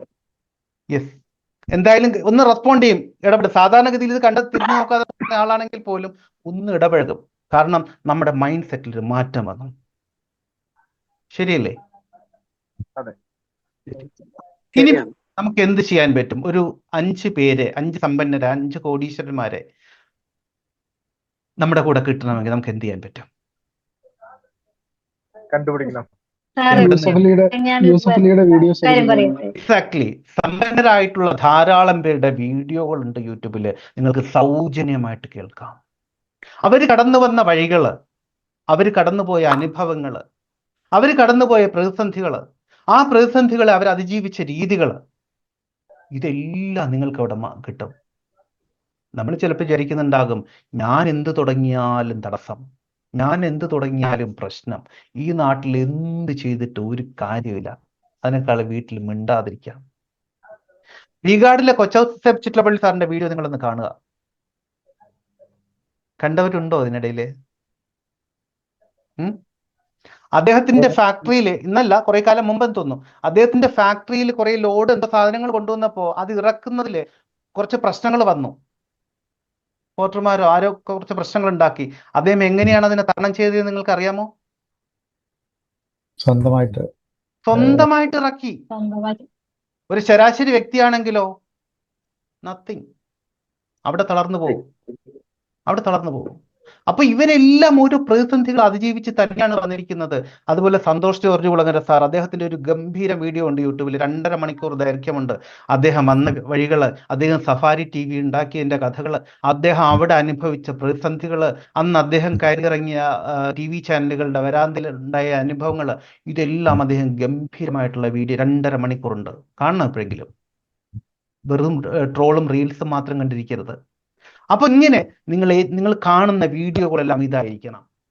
നിങ്ങൾ എന്താണ് എന്ന് ഇപ്പോൾ അറിയണമെങ്കിൽ ഈ വെബിനാർ കഴിഞ്ഞിട്ട് നിങ്ങളുടെ യൂട്യൂബ് എടുക്കുക. യൂട്യൂബ് കാണുന്ന ആളുകളാണെങ്കിൽ യൂട്യൂബിന്റെ ഹോം പേജ് നിന്ന് എടുക്കുക. അതിൽ കുറെ വീഡിയോകൾ വന്നേക്കും. അതാണ് ഇപ്പോഴത്തെ നിങ്ങൾ. എന്റെ പോയിന്റ് മനസ്സിലായോ? എന്തായിരിക്കും മെജോറിറ്റി വീഡിയോകളിൽ ഉണ്ടാവുക? മനസ്സിലായി. പിടികിട്ടിയോ? അത് മാറണം. നിങ്ങളുടെ യൂട്യൂബിന്റെ ഹോം പേജ് നിങ്ങൾ തുറന്നിട്ടുണ്ടെങ്കിൽ അവിടെ സമ്പത്ത് കൊണ്ട് സമൃദ്ധമായിരിക്കണം. എല്ലാ വീഡിയോകളും അത് തന്നെ ആയിരിക്കണം. അത് നിങ്ങളുടെ മൈൻഡ് സെറ്റിൽ വരുന്ന മാറ്റമാണ്. അതിന്റെ പ്രതിഫലനമാണ് നിങ്ങൾ ഇവിടെ കാണുന്നത്. ഇപ്പൊ എടുത്തിട്ടുണ്ടെങ്കിൽ മെജോറിറ്റിയിലും ട്രോളും അതും ഇതും മറ്റേ നടിക്ക് അന്ന് രാത്രി സംഭവിച്ച കഥകളും ഇതൊക്കെ ആയിരിക്കും വരിക. അതാണ് നിങ്ങൾക്ക് വേണ്ടതെങ്കിൽ അവിടെ തന്നെ നിന്നോളുക. അതിലപ്പുറം ഒരു മാറ്റം വരേണ്ടതുണ്ടെങ്കിൽ തീർച്ചയായിട്ടും അതിന്റെ മാർഗങ്ങൾ നോക്കിക്കൊള്ളുക. നിങ്ങൾ ആഗ്രഹിക്കുന്ന വിധത്തിലുള്ള 5 പേരുടെ കൂടെ ഇന്ന് തന്നെ ചേർന്നോളൂ. അവരുടെ വീഡിയോകൾ, അവരുടെ പ്രഭാഷണങ്ങൾ, അവരെഴുതിയ പുസ്തകങ്ങൾ, ഇങ്ങനെ കിട്ടാവുന്നിടത്തോളം അവരുടെ നേരിട്ടുള്ള പ്രോഗ്രാം ഉണ്ട്, പോയി കാണാൻ പറ്റുവാണെങ്കിൽ അത് കാണുക, അതിൽ പങ്കെടുക്കുക, ഒക്കെ ചെയ്യുക. 1. 2, മൈൻഡ് സെറ്റ് മാറ്റാൻ പറ്റുന്ന വിധത്തിലുള്ള പരിശീലനങ്ങളുണ്ട്. നോക്കൂ, ഒരു സാധാരണ വ്യക്തിയെ സംബന്ധിച്ചിടത്തോളം ജിമ്മിൽ പോകുന്നുണ്ട് ശരീരഭംഗി വർദ്ധിപ്പിക്കാൻ, ബ്യൂട്ടി പാർലറിൽ പോകുന്നുണ്ട് ശരീരഭംഗി വർദ്ധിപ്പിക്കാൻ, നല്ല ഫുഡ് കഴിക്കുന്നുണ്ട് ശരീരത്തെ സംരക്ഷിക്കാൻ, വാക്സിനേഷൻ എടുക്കുന്നുണ്ട് പകർച്ചവ്യാധികൾ വരാതിരിക്കാൻ വേണ്ടി. പക്ഷേ നിങ്ങളുടെ മനസ്സിനെ ഒന്ന് പുഷ്ടിപ്പെടുത്താൻ വേണ്ടിയിട്ട്, നിങ്ങളുടെ മനസ്സിനെ ഒന്ന് ശക്തമാക്കാൻ വേണ്ടിയിട്ട്, നിങ്ങളുടെ മനസ്സിനെ ഒന്ന് ശാന്തമാക്കാൻ വേണ്ടിയിട്ട്, മനസ്സിനെ സമൃദ്ധമാക്കാൻ വേണ്ടിയിട്ട്, ചിന്തകളെ സമ്പന്നമാക്കാൻ വേണ്ടിയിട്ട് നിങ്ങൾ എന്താ ചെയ്യുന്നത്? നമ്മള് വെറുതെ ഇരിക്കുന്ന സമയത്ത് ജോസഫ് മാസ്റ്ററുടെ ഉപവാസ മനസ്സിന് ശക്തി വായിക്കണം. നമ്മുടെ മനസ്സിന്റെ സവിശേഷതകളെ അറിയാൻ സാധിക്കണം. ഞാൻ ഓഷോയുടെ ബുക്ക്. ശരി, കേട്ടു. ഹലോ, ഞാൻ പറഞ്ഞു വരുന്നത്, നമ്മുടെ മനസ്സിനെ സമൃദ്ധമാക്കാനും സമ്പന്നമാക്കാനും പറ്റുന്ന എല്ലാ കാര്യങ്ങളും ചെയ്യണം. എന്തെല്ലാം ചെയ്യാൻ പറ്റുമോ അത്രമാത്രം ചെയ്യണം. കാരണം മാനസിക പരിവർത്തനത്തിലൂടെ അസാധാരണമായ വിധത്തിലുള്ള ഭൗതിക നേട്ടങ്ങൾ, ഭൗതിക സമൃദ്ധി, ഭൗതിക പരിവർത്തനം സംഭവിപ്പിക്കാൻ സാധിക്കും. അതിനുള്ള എല്ലാ സാഹചര്യങ്ങളും എല്ലാ സാധ്യതകളെയും പരമാവധി ഉപയോഗപ്പെടുത്തണം. 2 കാര്യങ്ങൾ കൂടി പറഞ്ഞിട്ട് ഞാൻ അവസാനിപ്പിക്കാം. ഈ പറഞ്ഞ കാര്യങ്ങളെല്ലാം നിങ്ങൾക്ക് നിങ്ങളുടേതായിട്ടുള്ള നിങ്ങളുടെ സ്വന്തം നിലയിൽ തീർച്ചയായിട്ടും ശ്രമിക്കണം. ഇനി അതിലപ്പുറം നിങ്ങൾക്ക് അവിടെ ഗൈഡൻസ് വേണമെങ്കിൽ കൃത്യമായിട്ടുള്ള പരിശീലനങ്ങളിൽ നിങ്ങൾക്ക് പങ്കെടുക്കാം. കാരണം പലർക്കും പരിശീലനങ്ങളിൽ പങ്കെടുക്കാൻ വലിയ മടിയാണ്, അതിലൊന്നും വലിയ കഥയില്ല എന്നുള്ളതാണ്. പക്ഷെ ഒന്ന് നോക്കൂ, മാനസിക പരിവർത്തനം സംഭവിപ്പിച്ചാൽ അസാധാരണമായ വിധത്തിലെ ഭൗതിക നേട്ടങ്ങൾ, ഭൗതിക സമൃദ്ധി ഉണ്ടാക്കാം എന്ന് നമ്മൾ ഇതിനോടകം മനസ്സിലാക്കി കഴിഞ്ഞിട്ടുണ്ട്.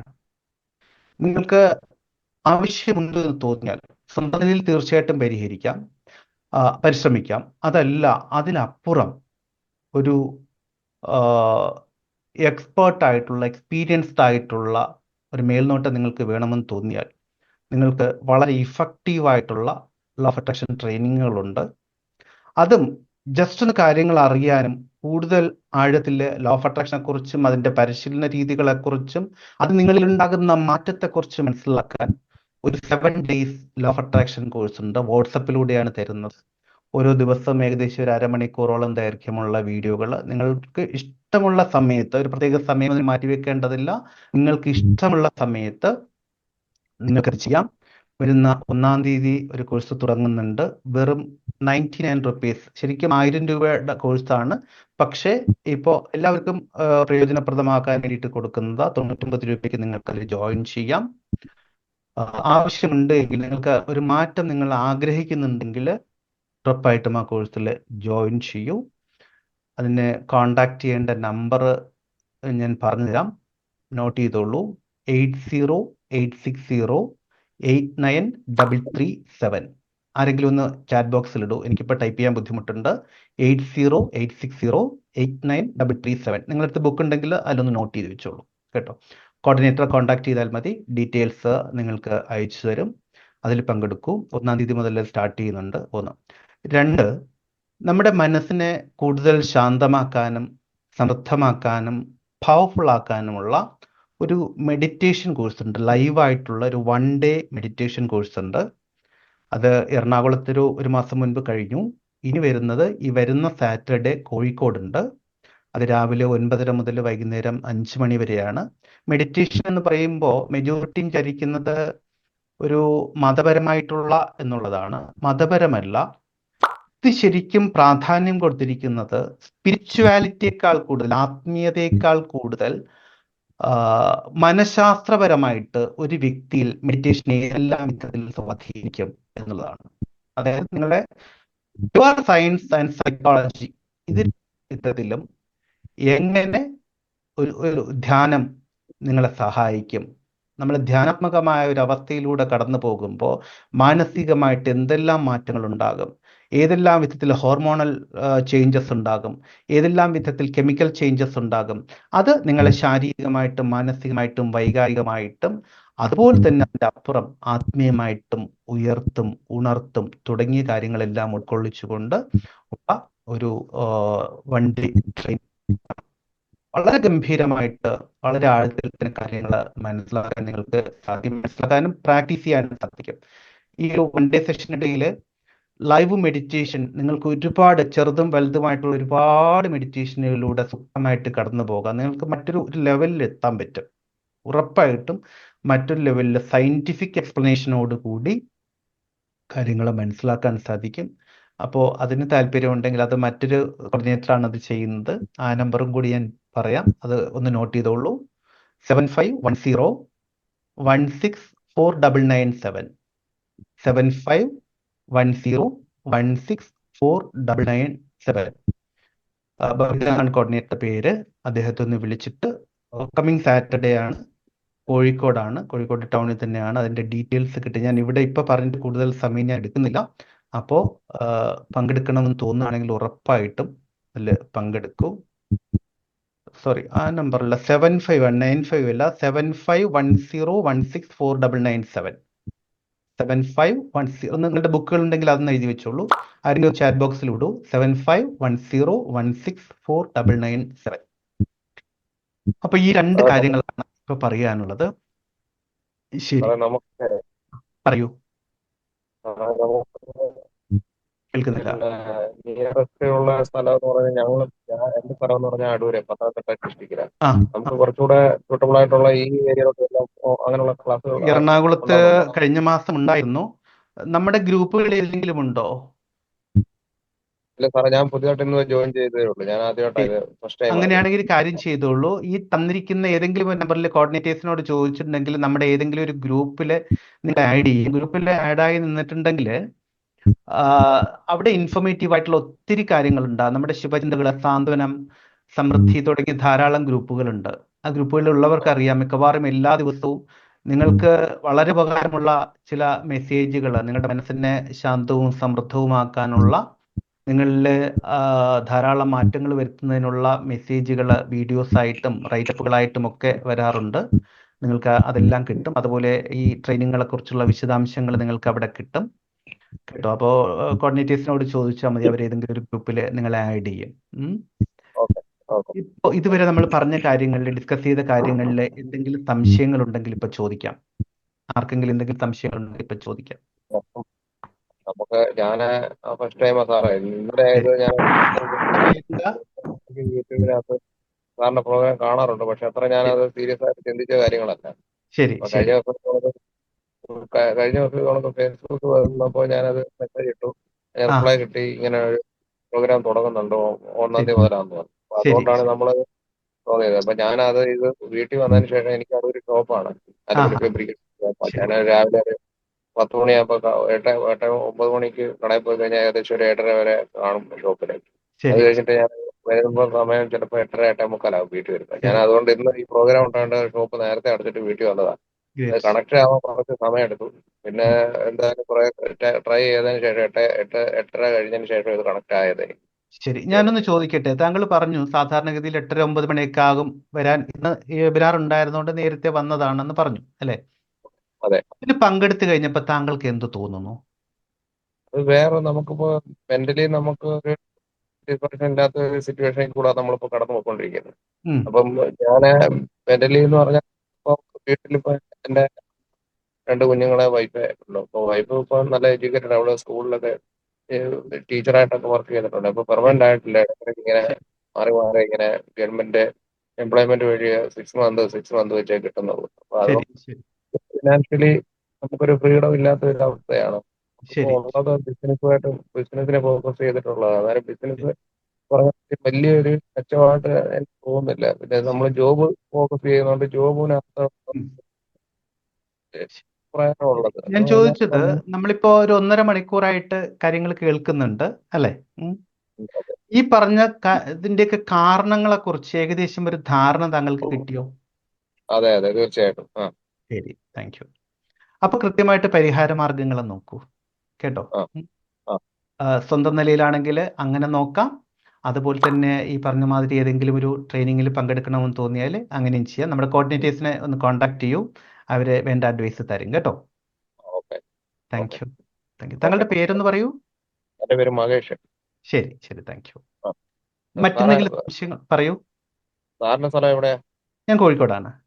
കോഴിക്കോടാണ് അല്ലെ? ഞാൻ ഇപ്പൊ നമുക്കിപ്പോ അസോസിയേഷനുമായിട്ട് ബന്ധപ്പെട്ട് ഞങ്ങൾ അലുമിനിയം ഫാബ്രിക്കേഷന്റെ ലേബർ അതിന്റെ അസോസിയേഷനുമായിട്ട് ബന്ധപ്പെട്ട് ഇപ്പം ഞങ്ങള് കഴിഞ്ഞ തവണ കലൂര് സ്റ്റേഡിയത്തിൽ ഞങ്ങളുടെ എക്സിബിഷനും കാര്യങ്ങളൊക്കെ ഉണ്ടായിരുന്നു.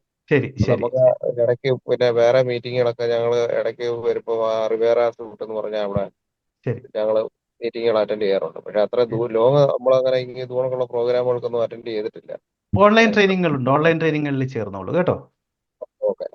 അപ്പൊ പിന്നെ പ്രത്യേക ഒരു സമയം താങ്കൾക്ക് മാറ്റി വെക്കേണ്ടതുണ്ടാവില്ല. താങ്കൾക്ക് ഇഷ്ടമുള്ള സമയത്ത് ചെയ്യാൻ, രാവിലെയോ രാത്രിയോ എപ്പോ വേണമെങ്കിലും നോക്കാം കേട്ടോ. നമസ്കാരം. Thank you. നമ്മൾ ഇതുവരെ ഡിസ്കസ് ചെയ്ത കാര്യങ്ങളിൽ മറ്റെന്തെങ്കിലും സംശയങ്ങളോ കൂടുതൽ എവിടെയെങ്കിലും അറിയണമെന്ന് ആർക്കെങ്കിലും തോന്നുന്നുണ്ടെങ്കിൽ ചോദിക്കൂ. സാറേ നമസ്കാരം. നമസ്തേ. ഞാൻ സാറിന്റെ വീഡിയോ സ്ഥിരമായിട്ട് കാണുന്ന ആളാണ്. ശരി, താങ്കളുടെ പേരെന്താ? ചന്ദ്രൻ. ശരി ശരി ശരി, പറയൂ. എവിടെയാ സ്ഥലം? ഞാന് പാനൂരാ സാർ. ശരി ശരി ശരി, സന്തോഷം. കണ്ണൂർ ജില്ല പാനൂര്. ശരി, മനസ്സിലായി മനസ്സിലായി. എന്തെങ്കിലും അറിയേണ്ടതുണ്ടോ പ്രത്യേകിച്ച്? ഞാന് സാറിന്റെ EFT പറ്റിയിട്ടൊന്ന്. ശരി, EFT ഞാൻ ഒരുപാട് ഡെപ്തിൽ ചെയ്യുന്ന കാര്യമല്ല, പക്ഷെ എങ്കിൽ പോലും ചില സാഹചര്യങ്ങളിൽ EFT വളരെ ഇഫക്റ്റീവ് ആകുന്ന വ്യക്തികൾ. കാരണം നമ്മൾ ഈ മെഡിറ്റേഷൻ, അഫർമേഷൻ തുടങ്ങിയ കാര്യങ്ങൾ ചെയ്യുമ്പോൾ നമ്മുടെ വൈകാരിക ഭാവം, അതായത് ഇമോഷൻസ് അത്രമാത്രം നല്ലതായിരിക്കണം. നേരത്തെ തന്നെ പറഞ്ഞു, ഭയമെന്നുള്ള അല്ലെങ്കിൽ സങ്കടം എന്നുള്ള അത്തരം വൈകാരിക ഭാവങ്ങളിൽ സാധാരണഗതിയിൽ മെഡിറ്റേഷൻ, അഫർമേഷൻ, വിഷ്വലൈസേഷൻ ഇതൊന്നും വർക്ക് ചെയ്യില്ല. പക്ഷേ അത്തരം സാഹചര്യങ്ങളിൽ പോലും EFT ചില വ്യക്തികളിൽ വളരെ ഗംഭീരമായിട്ട് വർക്ക് ചെയ്യുന്നുണ്ട്.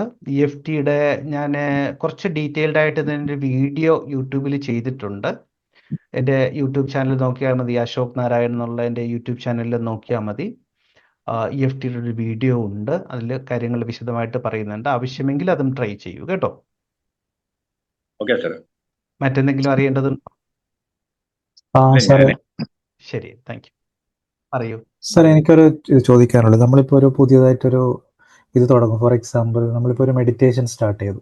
ഇപ്പോൾ സാറിൻ്റെ വീഡിയോ കണ്ടിട്ട് നമ്മൾ മെഡിറ്റേഷൻ സ്റ്റാർട്ട് ചെയ്തു. ഡെയിലി ഒരാഴ്ച 2 ആഴ്ചയൊക്കെ കണ്ടിന്യൂസ് ആയിട്ട് പോയി. പിന്നെ നമ്മളത് കുറച്ച് കഴിയുമ്പോൾ അത് ലൂസായി പോയി വീണ്ടും പഴയതുപോലെ ആകാനുള്ള ഒരു ചാൻസ് കാണുന്നുണ്ട്.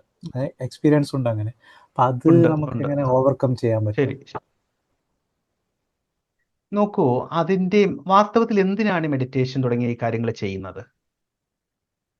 മൈൻഡ് ക്ലിയർ ആവാൻ. പിന്നെ നമുക്കൊരു ഫോക്കസ് ചെയ്തിട്ട് നമുക്ക് എന്നിട്ട് കുറച്ചൊരു അടുക്കും ചിട്ടയായിട്ടുള്ള ഒരു എന്നിട്ട് പറയൂ. ഞാൻ വരാം, ആൻസറിലേക്ക് ഞാൻ വരാം. എന്നിട്ട് അതെ, അടുക്കും ചിട്ടയായിട്ട് പുതിയ കാര്യങ്ങൾ ചെയ്യുമ്പോൾ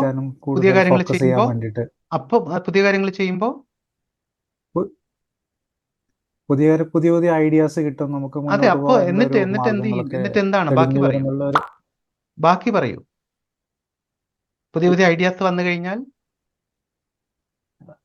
ഇപ്പൊ നമുക്ക് ചിന്തകൾ ജോലി കുറക്കാൻ. നോക്കുന്നുണ്ടെങ്കിൽ ജോലി മാറാനും പുതിയ ആ ജോലി നല്ല മേഖലകൾ കണ്ടെത്താനും. എക്സാക്ട്ലി.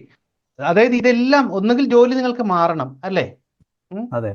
ഇപ്പോ ചെയ്തുകൊണ്ടിരിക്കുന്ന നിങ്ങൾക്കൊരു ഒരു ഒരു പാറ്റേൺ ഉണ്ട്, റൈറ്റ്? ഈ പാറ്റേണിൽ മാറി മറ്റൊരു പാറ്റേണിലേക്ക് പോകുമ്പോൾ എന്താ സംഭവിക്കാന്നറിയാമോ? അറിയാതെ ആണെങ്കിൽ പോലും അവിടെയും ഒരു ഭയം വരും. എന്റെ പോയിന്റ് പിടി കിട്ടിയോ? ഇപ്പോഴത്തെ ജോലി സ്ഥലമുണ്ട്, അവിടെ ചെയ്യേണ്ട കാര്യങ്ങൾ നിങ്ങൾ ചെയ്യുന്നുണ്ട്, അവിടെയുള്ള ആൾക്കാരെ നിങ്ങൾക്ക് അറിയാം, സ്മൂത്ത് ആയിട്ട് പോകുന്നുണ്ട്. അപ്പൊ ഇതിൽ നിന്ന് വ്യത്യസ്തമായിട്ടുള്ള ഒരു ഇടത്തേക്ക് പോകേണ്ടി വന്നാൽ പെട്ടുപോയാലോ? അവിടുത്തെ കാര്യങ്ങളൊക്കെ ചെയ്യാൻ പറ്റാതെ പോയാലോ? ഇനി അതിലും അപ്പുറം അതൊക്കെ പോയെല്ലാം സെറ്റായാൽ നിങ്ങളിലേക്ക് കൂടുതൽ പണം വരും. അതിനെക്കുറിച്ച് എന്താ ഇവിടെ സാധനം ഫീഡ് ചെയ്തിരിക്കുന്നത്? മനസ്സിലായോ? അപ്പൊ ഇതിനെല്ലാം അടിസ്ഥാനം വാസ്തവത്തിൽ നേരത്തെ നമ്മൾ ഡിസ്കസ് ചെയ്തതുപോലെ ഭയത്തിന് വളരെ പ്രധാനപ്പെട്ട ഒരു പങ്കുണ്ട്. അതിൽ നിന്ന് തീർച്ചയായിട്ടും മനസ്സിനെയും ചിന്തകളെയും പുറത്ത് കൊണ്ടുവരേണ്ടതുണ്ട്. ഇവിടെ സംഭവിക്കാനിരിക്കുന്ന കാര്യങ്ങളെക്കുറിച്ച് അനുകൂലമായിട്ടുള്ള തിരിച്ചറിവുകൾ നിങ്ങളുടെ മനസ്സിന് കൊടുക്കണം. 1. 2, നമ്മൾ എന്ത് ചെയ്യാൻ പോകുന്നതിന് മുൻപും നമ്മൾ ചെയ്യാൻ പോകുന്ന കാര്യങ്ങളെക്കുറിച്ച്, നമ്മുടെ തീരുമാനത്തെക്കുറിച്ച് നിഷേധിക്കാനാവാത്ത കുറച്ച് കാര്യങ്ങൾ നമ്മൾ തന്നെ എഴുതി കണ്ടെത്തി നമ്മുടെ മനസ്സിനെ ബോധ്യപ്പെടുത്തേണ്ടതുണ്ട്. ഇത്തരം കാര്യങ്ങളെക്കുറിച്ച് doctor APJ Abdul Kalam sir വളരെ കൃത്യമായിട്ട് പറയുന്നുണ്ട്. നിങ്ങൾക്ക് എന്താണോ വേണ്ടത് അത് നിങ്ങൾ നിരന്തരം സ്വപ്നം കാണൂ എന്ന് പറയുന്നുണ്ട് ഒരു ഭാഗത്ത്. മറ്റൊരു ഭാഗത്ത് പറയുന്നുണ്ട് സ്വപ്നങ്ങളെക്കുറിച്ച്. എന്താണ് സ്വപ്നം? ഉറക്കത്തിൽ കാണുന്നതല്ല സ്വപ്നം, മറിച്ച് നിങ്ങളെ ഉറങ്ങാൻ അനുവദിക്കാത്ത ചിന്തകൾ, അതായിരിക്കണം നിങ്ങളുടെ സ്വപ്നം. അപ്പൊ ഉറങ്ങാൻ അനുവദിക്കാത്ത ചിന്തകളാകണമെങ്കിലോ തീരുമാനങ്ങൾ അത്രയും ശക്തമായിരിക്കണം, പവർഫുൾ ആയിരിക്കണം. അതിന് നിഷേധിക്കാനാകാത്ത കാരണങ്ങളെ കണ്ടെത്തി നിങ്ങൾ എഴുതി വെക്കണം, സ്വയം ഒരു ബോധ്യപ്പെടുത്തൽ കൊടുക്കണം. അതല്ലാതെ വെറുതെ ഇപ്പൊ ഈ വെബിനാർ കണ്ടു, സാർ പറഞ്ഞു ഇങ്ങനെ ചെയ്യാം, നാളെ മുതൽ അങ്ങനെ ചെയ്തേക്കാം. നോ, നിങ്ങൾക്ക് നീട്ടിക്കൊണ്ടുപോകാൻ പറ്റില്ല. അതിനു മുൻപ് നിങ്ങളുടേതായിട്ടുള്ള കാരണങ്ങളെ കണ്ടെത്തണം, നിഷേധിക്കാനാകാത്ത കാരണങ്ങളെ കണ്ടെത്തി സ്വയം ഒന്ന് ബോധ്യപ്പെടുത്തണം, എന്നിട്ട് അതിലേക്ക് ഇറങ്ങുക.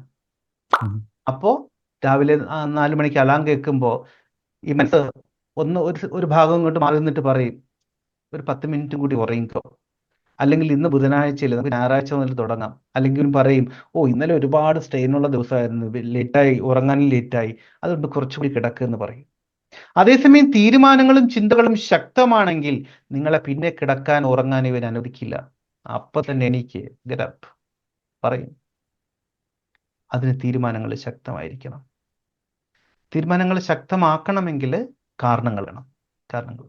നിഷേധിക്കാനാകാത്ത കാരണങ്ങൾ വേണം. ജസ്റ്റ് ഒന്ന് ഇമാജിൻ ചെയ്യ്, നിങ്ങൾ രാവിലെ എണീറ്റ് ജിമ്മിൽ പോവാണ്.